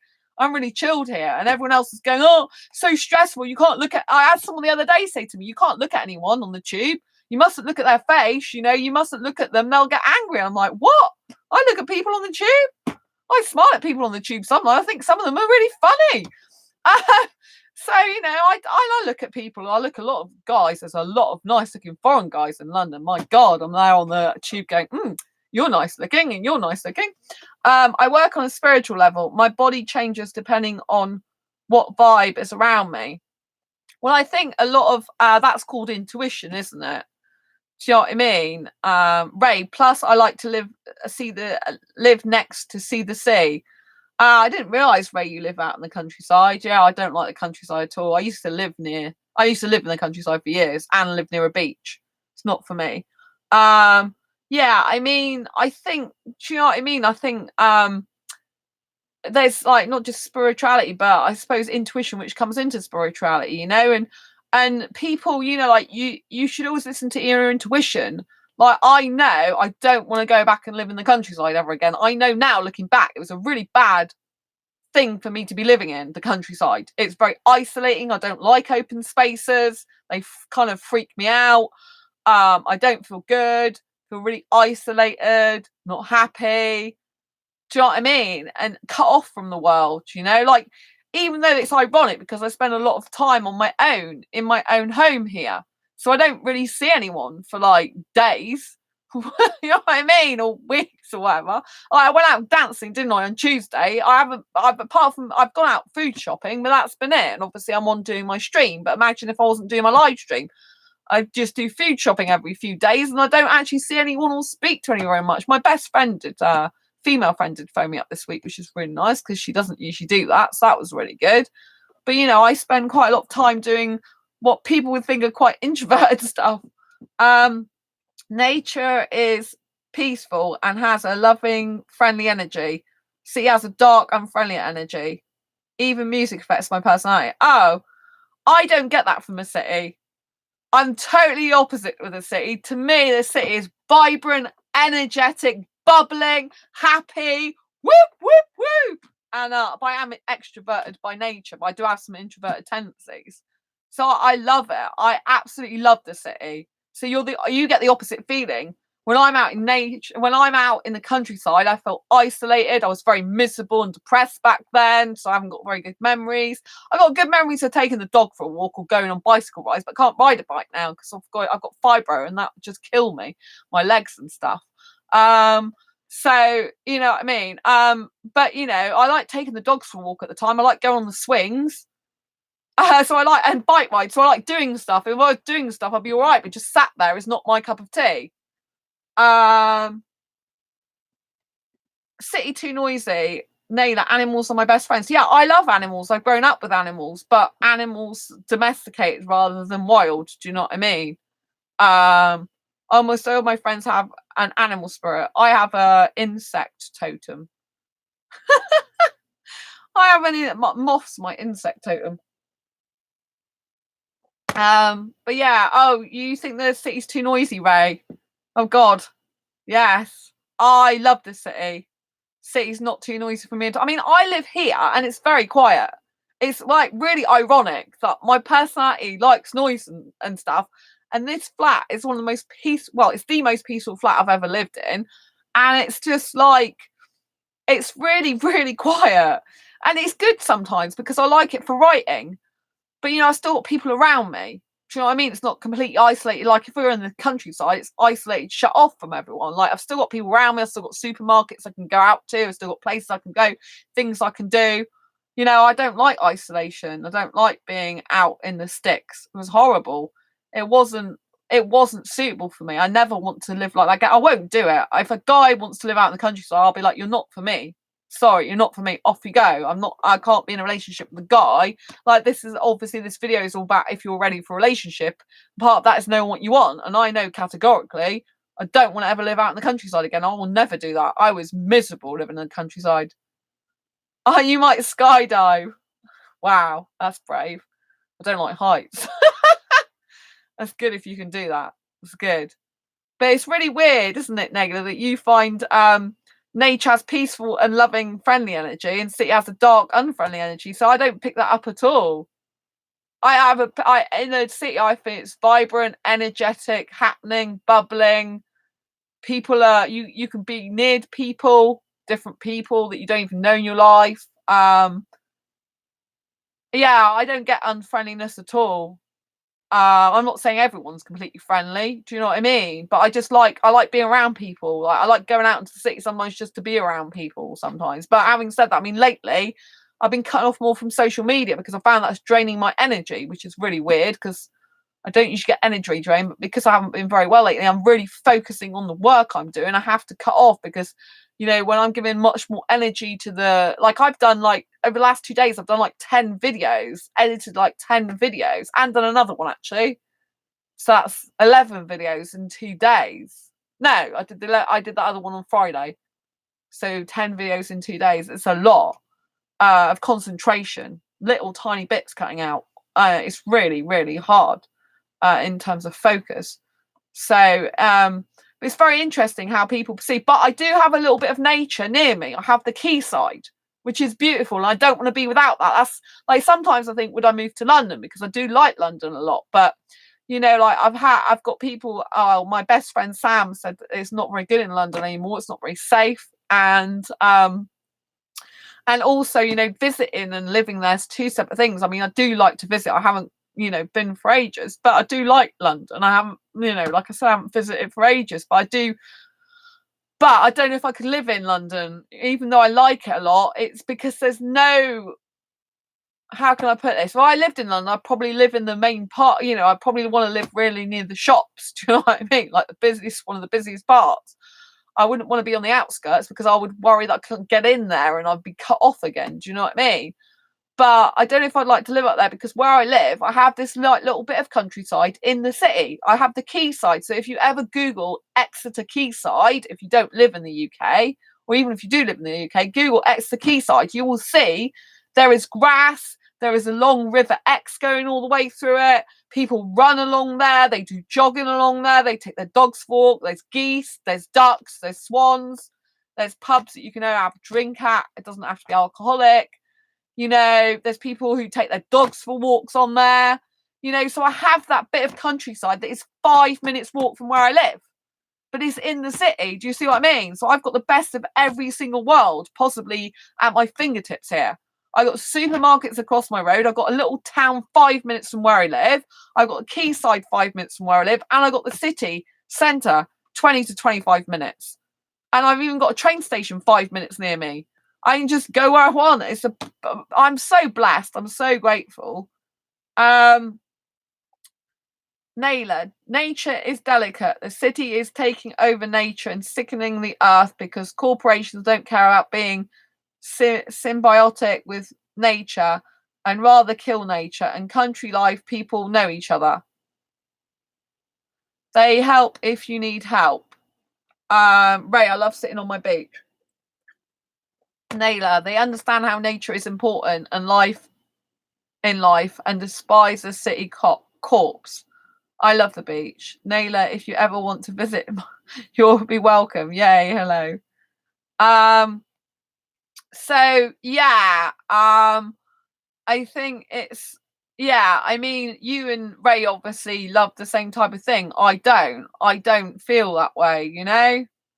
I feel isolated, cut and shut off from life and the world if I go and live in the countryside. It's not for me. But like I said, I mean, Naylor, definitely Google Exeter Quayside. You will see that is all the majority of it is grass and river and walks. Do you know what I mean? So I do have some countryside in my city, which is what I was trying to say. I don't need to go out to the countryside. I've got a little bit of countryside in there. And I think that where I live, I am blessed to have that bit, because it's like I've still, although because I grew up in the countryside, it's like I've still got some familiarity. I've not lost the complete countryside.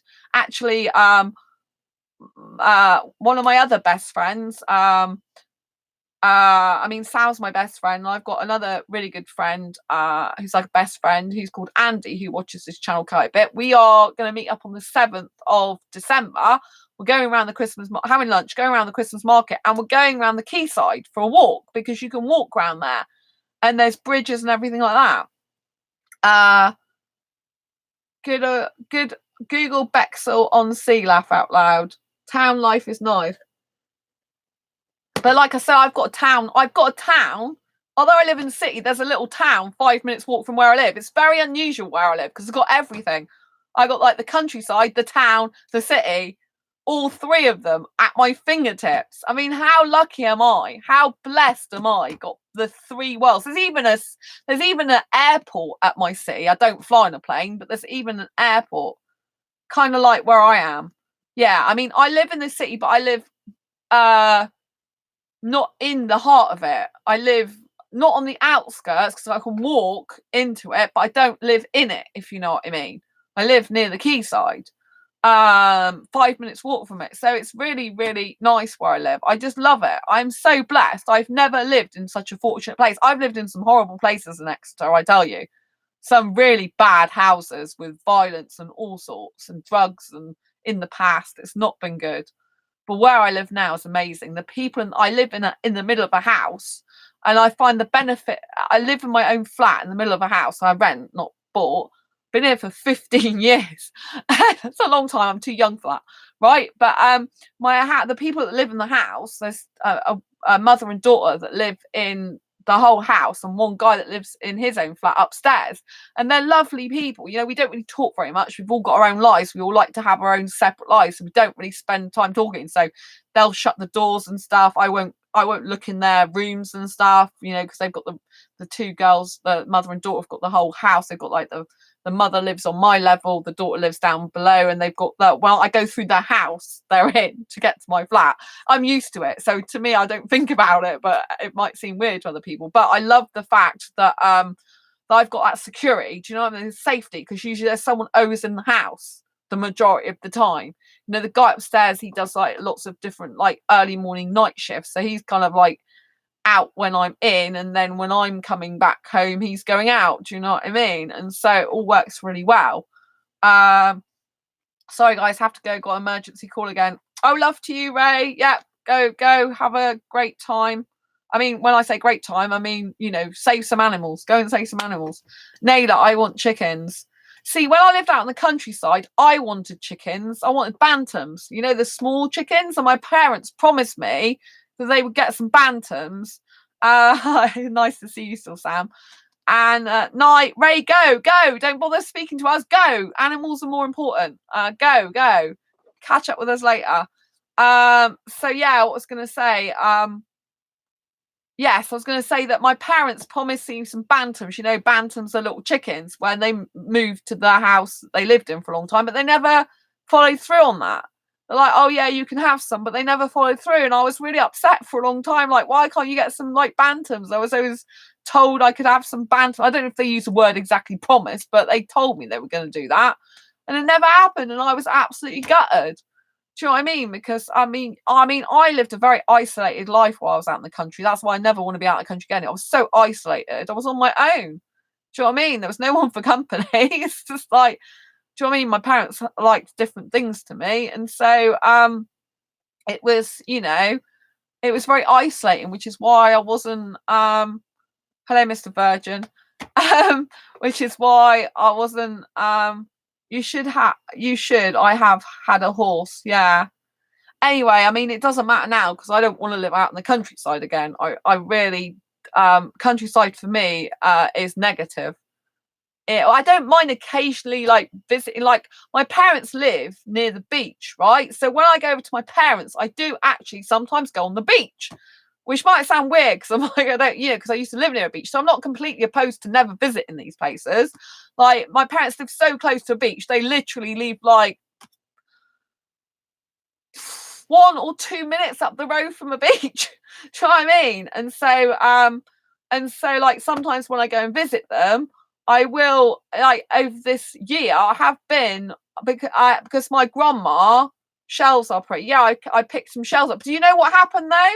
because I'm very good at predicting things. Do you know what happened? Like when my grandma died, she was put out to sea, by the way. So if I go and look out the beach, the sea, I waved to my grandma who died, and her ashes were scattered in the beach. They're actually scattered in Teignmouth, but my parents live in Dawlish, and the kind of wind can blow the ashes around. So I kind of waved to her. Anyway, I was best friends with my grandma. So yeah, I'm still really close, even though she's not on this earth physical form anymore. But I never feel like she's left me. She's always like with me all the time. So it's really cool. But maybe she's a dolphin. Well, my dad got me a necklace made of her ashes, so I actually still got part of her. At first, it freaked me out a bit. It was a bit like, oh my God, I don't know if I want someone's ashes round my neck, even though they are my grandma's. I don't usually wear the necklace. I keep it. But yeah, I like it now because I never feel like she's left me ever. I don't feel like I feel never. So when people like have death and like a lot of people on Facebook, when they got family members that die, like their gran or nan, or I call her grandma, they always kind of like every year they're really sad that that person's died. I don't get. I mean, I did get a little bit upset, I think, this year because I really thought about it. But in general, I don't have that so much because I was there when she died. I held her hand as she died. And this is getting way off topic. Way off topic. And so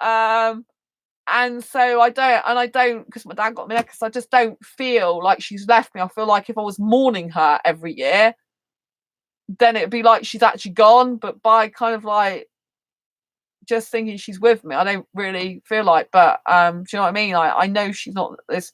If I ever die and paradise doesn't come by then, I want my ashes to be spread in the forest of yellow stone. Oh, that's really nice. Yeah, I don't like to think about death, really. I used to think about death a lot when I was depressed for years, because I used to have depression until 2012 when I cured myself of depression. So for years, I thought about death, dying, suicide, and all that type of thing. So now, on the opposite, now I want to live to be at least 100. And now I want to live all the time. Thank you, Naila. Now I just want to live all the time. Hugs back to you. You know, I just love life so much. And I love living life my way and my truth and speaking my truth, you know. Like when I lived in the countryside, I was very miserable. Do you know what I mean? And I didn't realise that environment wasn't good for me back then because of my personality type. It's not good. But, you know, like I said, I'm not opposed to visiting the beach. Like when I go to my parents, sometimes I do go. But last time I went fully on the beach, all the way down, I thought I was going to see a dead body. Like I'm very, very good at predicting things, which is another thing that freaks me out sometimes. And I thought, what if I come across a dead body on the beach? Because I don't usually go on the beach. If there's like day where I'm like, I'm going to go on the beach. I don't go on this beach because I'm not really a beach person, right? And I thought I'll walk along it, right? And not only will I walk along the path of the beach, I'll go to the very end of the beach and on the beach, you know, the sandy bit. So where the beach is, it's like the seafront. So you can walk along the path and you don't have to go in the sand. You don't have to get your feet dirty or your shoes full of sand, right? You can just stay there. But this particular day, which is the only day I've gone full hog, the tide wasn't, you know, was out. I went straight to the end of the beach. I thought, this thing on my head, like, what if I find a dead body? I didn't find the dead body of a person, but I found the dead body of was it a whale? I think it was. I reported it actually. Was it a whale or was it? Oh no, it actually was a dolphin, because she mentioned dolphin. It was a dolphin. That's right. Because I tried to I reported it, and I remember on YouTube I was trying to do something to do with YouTube, saying this is really sad that it looked like it got caught in a net or something, but it wouldn't work. And I think it was dolphin. Yeah, it was a dolphin. That's right, because it had all the teeth like Flipper. It was like Flipper. So yeah. And it was dead, and it had been partly eaten as well, which was horrible. But you know, I have happy moments. Gen 5 of, what does it say? NLP will come out 2020. Oh, I don't know what Generation 5 MLP is. Is it a game? You have the Force. You are a gifted one, a guardian. Yeah, but it's not always good. You know, being able to see things that aren't good, like a dead body coming my way, is not particularly something I want to know about. Do you know what I mean? So I've got to be very careful what I do in my life. I try not to see anything because I just don't want to see it a lot of the time. But yeah, I did think to myself that I was gonna, what if I found a dead body? And I'm glad it wasn't a human, to be honest. I know, I've been there before with my different abilities. Yeah. Um, yeah, I mean, I just, like, you have to stop it. I used to have things going on when I was young, and I just have to stop it. Do you know what I mean? You have to, like, take control of any supernatural superpowers you might have. You have to be in control of them as much as possible, I think. But we've gone way off topic about, are you ready for a relationship? Which is what this video is about. If anyone's watching this video now, they'll be like, oh my God, what's she talking about? But yes, but it is relevant in the sense you've got to know what you really want in your own life and what makes you happy. Because like I said, there's no point in me being with someone who wants to be in the countryside, because I don't want them to miss out. If they want to be in the countryside, I want them to go and be in the countryside. What will make them happy, obviously. And I want myself to be in the city, because that's what makes me happy. And I wouldn't move for a relationship, even if he was my dream guy out in the countryside, because I know I'd hate my life.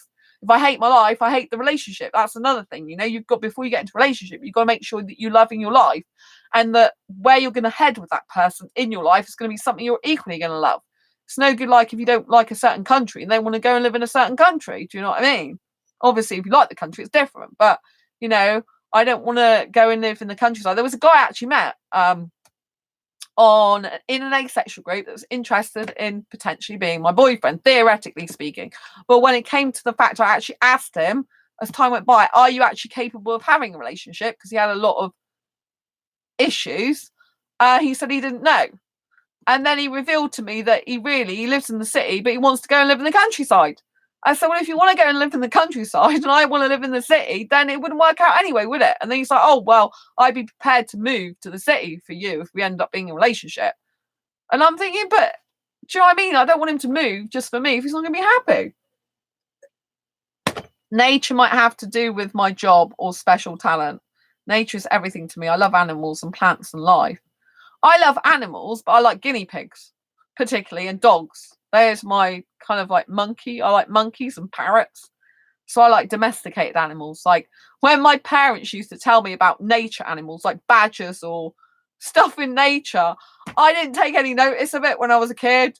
Like my dad would be like, oh, did you see that wild animal, basically? Did you see such and such? And I'll be like, no, I'd rather be talking about my life, to be quite honest. And I've always been like that. So but I think a lot of people like you, Naila, I don't think many people are like me. I think I'm quite rare like that.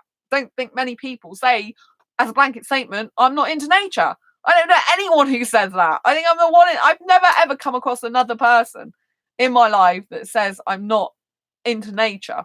Like, I just say I'm not into nature because it's my truth. Even though people don't want to hear that, because they're like, everyone's into nature. And I'm like, I think a tree's nice. I know it gives us oxygen. I'm really thankful for it. I love it like that. But that's it, really. But yeah, you've definitely got to be in nature, Naila, because it's at one with your soul. You know what I mean? I tell you what is at one with my soul is Disneyland Paris. Like, if I could go and live in Disneyland Paris, it'd be great. Someone's like, why don't you go and work there? It's like, I don't want to work there. I just want to experience lights, camera, action, noise all the time, because I was so happy. I went for 2017. I had my 21st mindset birthday there, and I had like like 4 nights and 5 days on that, and it was the most amazing time of my entire life. Seriously, it was beautiful. Constantly there was beautiful pink lights, blue lights, I think, yellow lights. There was water fountains going up in the air. There was constant Disney music 24/7 whenever you were in the park, and you could just go by the river at night to get back to your place. So you were out in nature kind of then, it was all like grass and stuff by the lake, by the river, and you could be totally alone, and you're just like, everyone's singing on the same hymn sheet. They're all there to have a good time and enjoy themselves and to be happy in the magic of the moment. And that was one of the most spectacular times in my whole life. I just wanted to stay there. I was so happy and elated. And I went on my own. I didn't think I'd like going on my own. I'm like, oh God, this is really weird. I've never been abroad before on my own. I know it's only on Eurostar to France, Disneyland Paris, but it's like kind of like really, it was the worst time to go because they'd been just terrorist attacks in France, and the president was getting elected on the day that I was going there, and it was like high security with guards everywhere with guns, and so it was kind of like a double-edged sword. Like, it was really good because those guards are there with big machine guns, and it was like the most safest time you could go in that way, but it was also the most frightening time because, you know, the president getting elected was a case of like a threat to, you know, like a lot of security, because, you know, some people didn't want him to be president. And so that was really scary, but it was more, but my pleasure of going to the destination far outweighed the pain. So I was able to go through and do it, you know. I had the most amazing time there. I totally loved it. Noise, lights, camera, action, full on all the time. And I stayed in this Toy Story hotel room, which is bigger than my flat nearly. Definitely bigger than this bedroom. It's like probably like 3 times the size, nearly 2 or 3 times the size. And it was just incredible. I never felt so happy there. And when I first got there, my phone had died, and I had to find my way with just the grass and the river to the place I needed to go. And I ended up talking to some people, and they were, you know, from France. Like, I think they had French accents. I was trying to ask them, where do I go? How do I get to this place?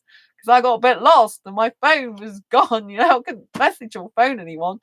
My battery had died, and I hadn't got a spare battery that was working. So yeah, so I got to the hotel, and then on the next night there was people there that are actually from France themselves, and they were trying to ask me, and didn't speak barely any English, where to go, and I had to direct them, but then they went too far. We all went too far. I'm like, we've gone too far, we need to go back.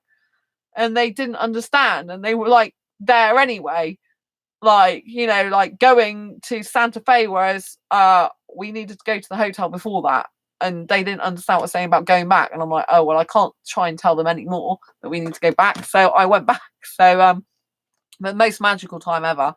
I loved it. Non-stop action, fun, lights, camera, action. It's beautiful. I'm not domesticated. I'm a wild soul stuck in a domestic body. If I could press restart, I'd be like White Fang. I have to go. I'm not domesticated. I'm not domesticated in the sense I hate cooking, I hate cleaning, I hate washing up, I hate housework. If a guy wants some woman to do that, off he goes to another woman, because I'm not interested in doing that for a guy. I don't like it. It bores the tears out of, you know, it bores me to tears. It's just I don't mind washing clothes. I will wash my clothes. I have been doing more housework for myself recently, like washing up quicker and stuff. Anyway, you have to go. Yes, go. I have to go and sum up this video, because I've been talking now for 1 hour and 40 minutes. And my throat's going a bit croaky again. So shall we recap on some of the things I said in the beginning of this video before I go? If you have to go, Naylor, go. So I will just basically say some of the things and recap, because if you peace and love to you too. Nice to see you. Thanks for the thumbs up. Appreciate it. So just to recap, when I start this video, I was talking about signs you're ready for a successful relationship. I'm going to recap from my list. So knowing your purpose, your life goals, ambitions and dreams is really, really important. Really, really important. So are you on purpose? Do you know your life goals, ambitions and dreams? Or if not, have you made your purpose them to find them? So if you don't know what your life purpose is, it should be your purpose and mission to find them, and that is your purpose. So you're living to find out what your purpose is. Do you see where I'm coming from? So you've actually got a purpose still. Your purpose is finding your purpose. And that means trying out several things, different work experiences, different voluntary work, all that type of thing. You know, having different experiences in life to gain skills and knowledge of what your life purpose is. You know, you gain some skills and knowledge along the way. It's really good. So when you're living your life purpose, you're deeply engaged with your life. You know, you've got your own stuff that is fulfilling you. You're much more in a better space and a better place to have a loving, happy, healthy relationship.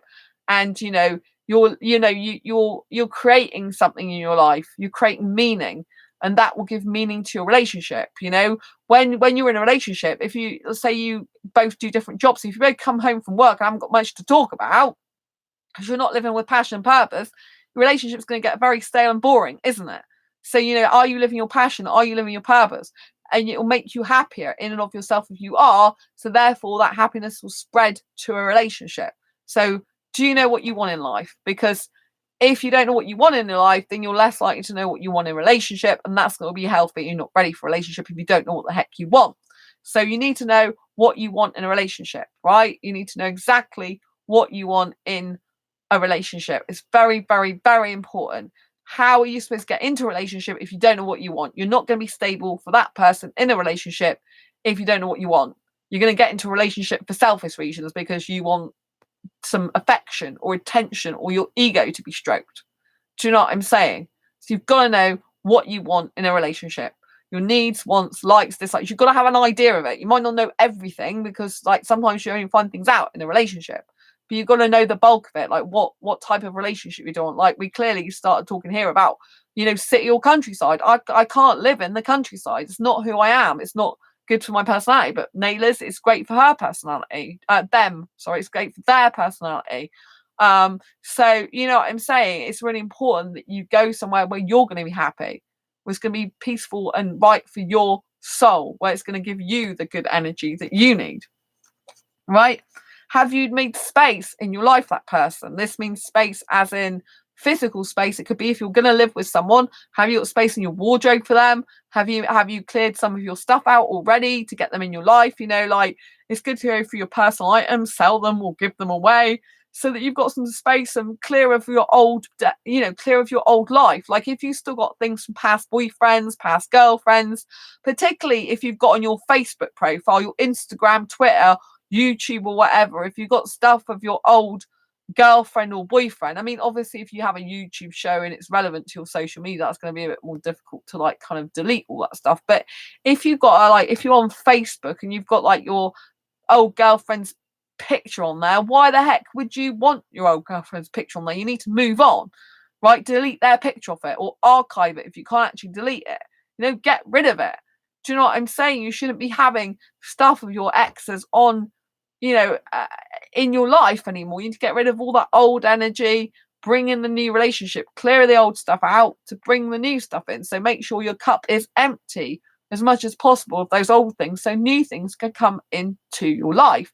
If you haven't done that yet, work on it. Work on selling your stuff, getting rid of your stuff, giving it away or giving it to charity, whatever you want to do to make way for new energy and new stuff in your life. Like clear some space in your wardrobe, get rid of clothes you don't need anymore anymore.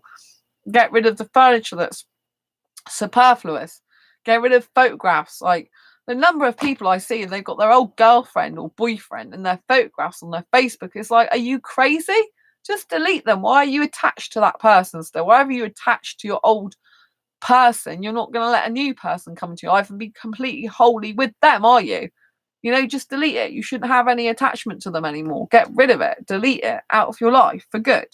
Are you living in fantasy versus reality, basically? So, do you like the idea of a relationship, but you don't like the reality of it? Do you think that, you're going to have the honeymoon period forever and everything's going to be hunky-dory and that you're not actually ready for a serious committed relationship because you're not prepared to put the hard work, time, energy and effort into it through the bad times, not just the good? When that person's stressed or they're having a bad day or, things aren't going quite right in the relationship. Communication skills. Have you got excellent communication skills? Because you're going to need that. Because you're going to need to be able to tell the person when you're not feeling good in a relationship or you're feeling bad or you're feeling like you need a little bit more time on your own or you feel like you're not having enough time with that person. You're going to be able to be able to self-express yourself and communicate these things on a really, like direct level in a caring, compassionate way. Have you got empathy and sympathy for another person? Or are you self-centered and egotistical and all you think about is yourself? Have you got the capacity and ability to ask how someone's day is, to show you care, to say sorry to someone when things aren't always good? But do you have the capacity to say sorry to someone? Or are you just a person who never says sorry? Because you're a person who never says sorry, you've got no empathy or sympathy, you're in danger of becoming or being a narcissist. Now, I mean, narcissistic people, they can't say sorry to anyone because they believe they're always right on everything. They'll never say sorry to anyone. They don't believe they should ever say sorry to someone, and they're usually not empathetic or sympathetic. So if you're not empathetic, sympathetic, you can't say sorry at all ever in your life, then don't get into a relationship because you're not doing yourself a favor. Well, really, you're not doing the person a favor more than yourself because you're just going into the relationship for your own selfish reasons, not because you care about someone other than yourself. Do you see what I mean? You're too self-centered. So you need to realize that this is a thing that you need to change in your life. You need to reflect on yourself, get some help, get some therapy or something. Are you what is it? a hide and seek person. So are you kind of like 1 minute you're connecting with a person, then you're connecting with another person, then you're connecting with another person, and you don't really know where you're going with any relationships. You're like connecting with so many different guys, girls, but like you like several at once and you're not doing anything about it. You're not actually specifically saying, I'd love to be with this person. Let's take time, energy, and effort to actually, talk to the person more, get to know them more. And you're not being vulnerable. You're not prepared to be vulnerable, open up, and, be that more sensitive, kind, caring person, but be the one that could possibly get hurt. You're so worried about that you're keeping it all inwards, and you're not being vulnerable. If you can't be vulnerable, a relationship's not going to suit you, because you're going to be very vulnerable in a relationship. You're going to be very open to someone hurting you easily, to someone hurting your emotions, your feelings. And, as much as you've got to protect yourself as well going forward, you've also got to have that ability to open up and be vulnerable with another human being in order to deeply emotionally connect with someone and to really care about them and to let them into your life and heart. I'm not saying you just give everything away just like that to a new person. I don't mean that.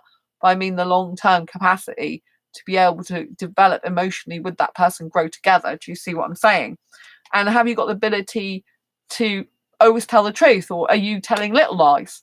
Like, are you saying I don't drink any alcohol when really you're having a drink at Christmas of alcohol? That's still drinking alcohol, is it not? Do you know what I mean? Just because it's once a year, you're still drinking alcohol. You can't say I'd never drink alcohol if you have a glass of wine at Christmas. Do you know what I mean? It's like, well, I don't drink as a general rule, but I do have a glass of wine at Christmas. That's the actual truth, direct answer. Do you know what I mean? You know what I mean? You're telling the truth then. You need to be very truthful on every single minute detail. No lies, no little lies, because if you're doing these little things, bending the truth, not telling the full exact truth, then that means what is going to happen when you go into a relationship. Those little tiny bends of truth can actually make someone not trust you. And every relationship's based on trust. If you don't have deep trust with someone, it's not going to last long term in a healthy way. So ask yourself, am I trustworthy completely? Do I tell little lies? Do I bend the truth? Do I bend my reality to suit whoever's around me? Are you prepared to stick up for a person who you care about? If your family is having a go at the person you love, are you prepared to stand up and say, this isn't on. I want you to stop speaking to my partner like that.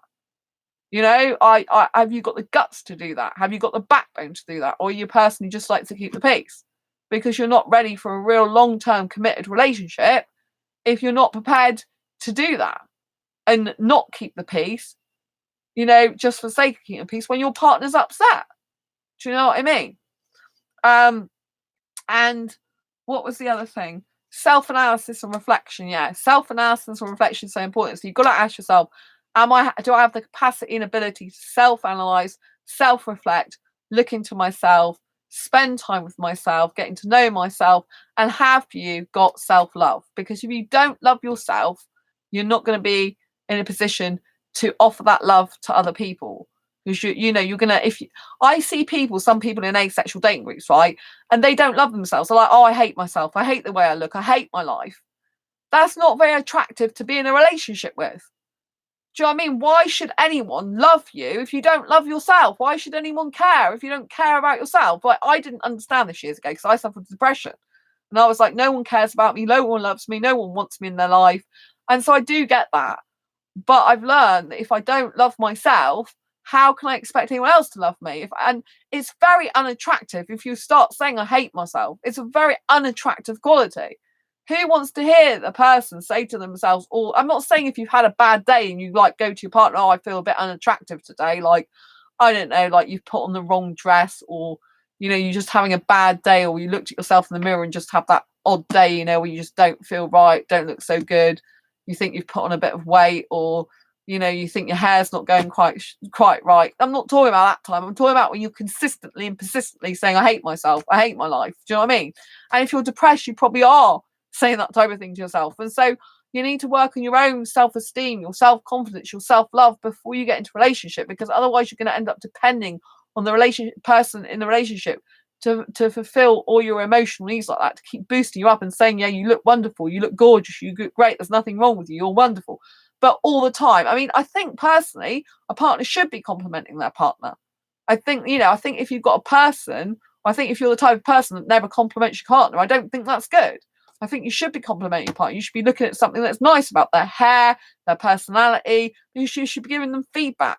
One of the things about a successful, healthy, happy relationship is giving feedback. That's not just the negative feedback where I feel upset about something you did. It's positive feedback, like, oh, I like the way you brushed your hair today. I like the way, I like those shoes you've got on. I like the way you smile at me in the morning. I like the way you fiddle with your hair. It's very attractive.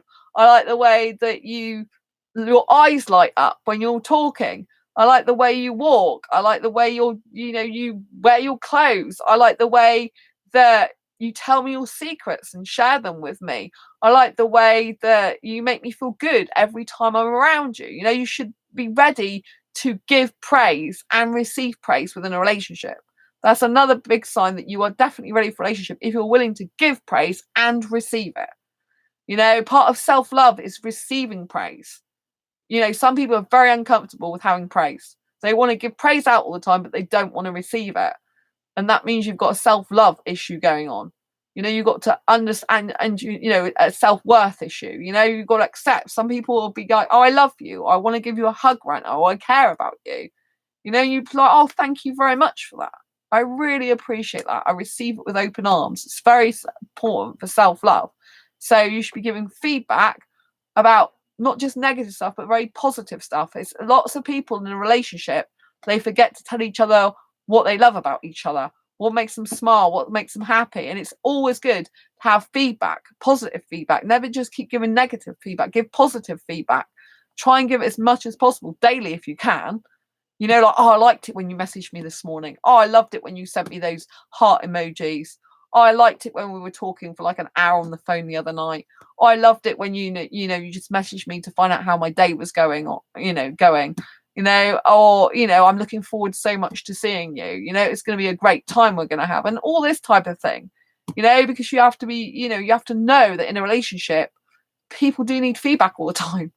They need feedback. It's like when you're in a job, right? Imagine you're in a job, you go to a job and you never get any feedback from the manager. How does that make you feel? Especially no positive feedback. The manager never praises you, never tells you you've done a good job. You hit your targets, you absolutely smash your targets, your percentages up over target, but no one notices you, no one cares, no one praises you. You think, why bother? What is the point? I'm just putting all this time, energy, and effort into it, and what am I getting out of it? Nothing. I've got no feedback. I may as well not be here. I may as well just be a mirage in the desert or something. Do you know what I mean? And so that's how it feels in a relationship if you're not giving positive feedback, not just feedback as something that's not so good. So something I did learn in business, which is a good thing as a manager, because I used to be a manager for 7 years in retail, doing different management jobs. In that time, you must give the sandwich effect. So you should tell someone something positive about themselves. So I really love this about you. It's amazing. You're incredible. And then you say the thing that you've got the problem with. But when you do this, it makes me feel like this, and how can we get round that together? So you're asking the other person for their advice and help. And then you finish it with another positive thing. Like, oh, I love the fact that you listened to me and you want to work through this with me, and you make a plan of action going forward together. Do you see what I mean? So you're doing positive, negative, positive. So you always do two positives to a negative when you're giving feedback. Usually that's how I was taught to do it as manager, and it works very effectively. But if a person just hears negative stuff, then they won't want to make any changes or do what you want them to do. You won't be able to persuade them. They'll just hear all this negative stuff. So it's very, very important that you take time out to do that with the person, because sometimes it's going to be things that you really wish they'd never done. And it's like, oh, I wish you didn't do that because I have to say something to you because it really bugged me, or I didn't like it, was annoying, or it upset me, and I don't want to be upset with you because I really love you or like you. And it's just really annoying you've done that. But sometimes they will do stuff because no one's going to be perfect. And if everything's perfect all the time, then you might start thinking, well, what's wrong? Do you know what I mean? But I think some relationships can be very, very happy together. I think some relationships work out much better like an oiled order machine more than others. But I think those ones that do are the ones that are constantly communicating and feeding back to each other and constantly like spending some time together, quality time as well as time apart doing their own thing. And it's very much, you know, like they're wanting the relationship. So I'll go back to the very beginning of this video, you know, ask yourself the question, do I actually want to be in a relationship? Am I ready for a relationship? So it's all about self-reflecting. So it might sound really ludicrous and simple, but the one question you need to be asking, are you ready? If you don't feel you're ready for a relationship, you're not ready for a relationship. Your mind has to be on it and with it. I see so many people say, I want a relationship, but they haven't thought it through. And then when reality hits them, they like don't really want it. Do you know what I mean? So you have to sit there and ask yourself, do I actually want a relationship? Or do I just want companionship? Do I just want friendship? Do I just want someone to talk to? Do I just want someone to kiss? Do I actually want a proper long-term committed relationship? What do you want? If you don't know, how's anyone else supposed to know? So analyze and reflect. Communicate with number one, which is you first, self-love, and then you'll be in a much better position going forward into a relationship. So I've been streaming now for 2 hours and a few seconds. So what did Naylor say? And as an end note, me knows my boyfriend can cook.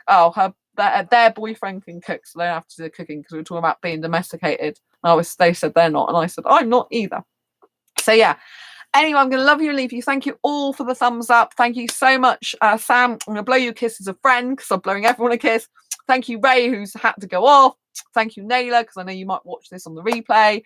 And Mr. Virgin, first time you're on this channel. I love you too. I don't know who you are, but thank you so much. Thanks for everyone who's been here and been watching me all the way through. I so appreciate you and love you lots. Thanks for being part of my community here. I really, really appreciate it. Don't forget, if you ever want to donate to this channel, there is a donate button below because I don't have any advertising on this channel. But if not, it's fine because I just love you being here. Supporting me is enough. A thumbs up is always, always really appreciated because it gets more visibility on these asexual videos. More people part of the community, and that's what really, really matters to me from my heart.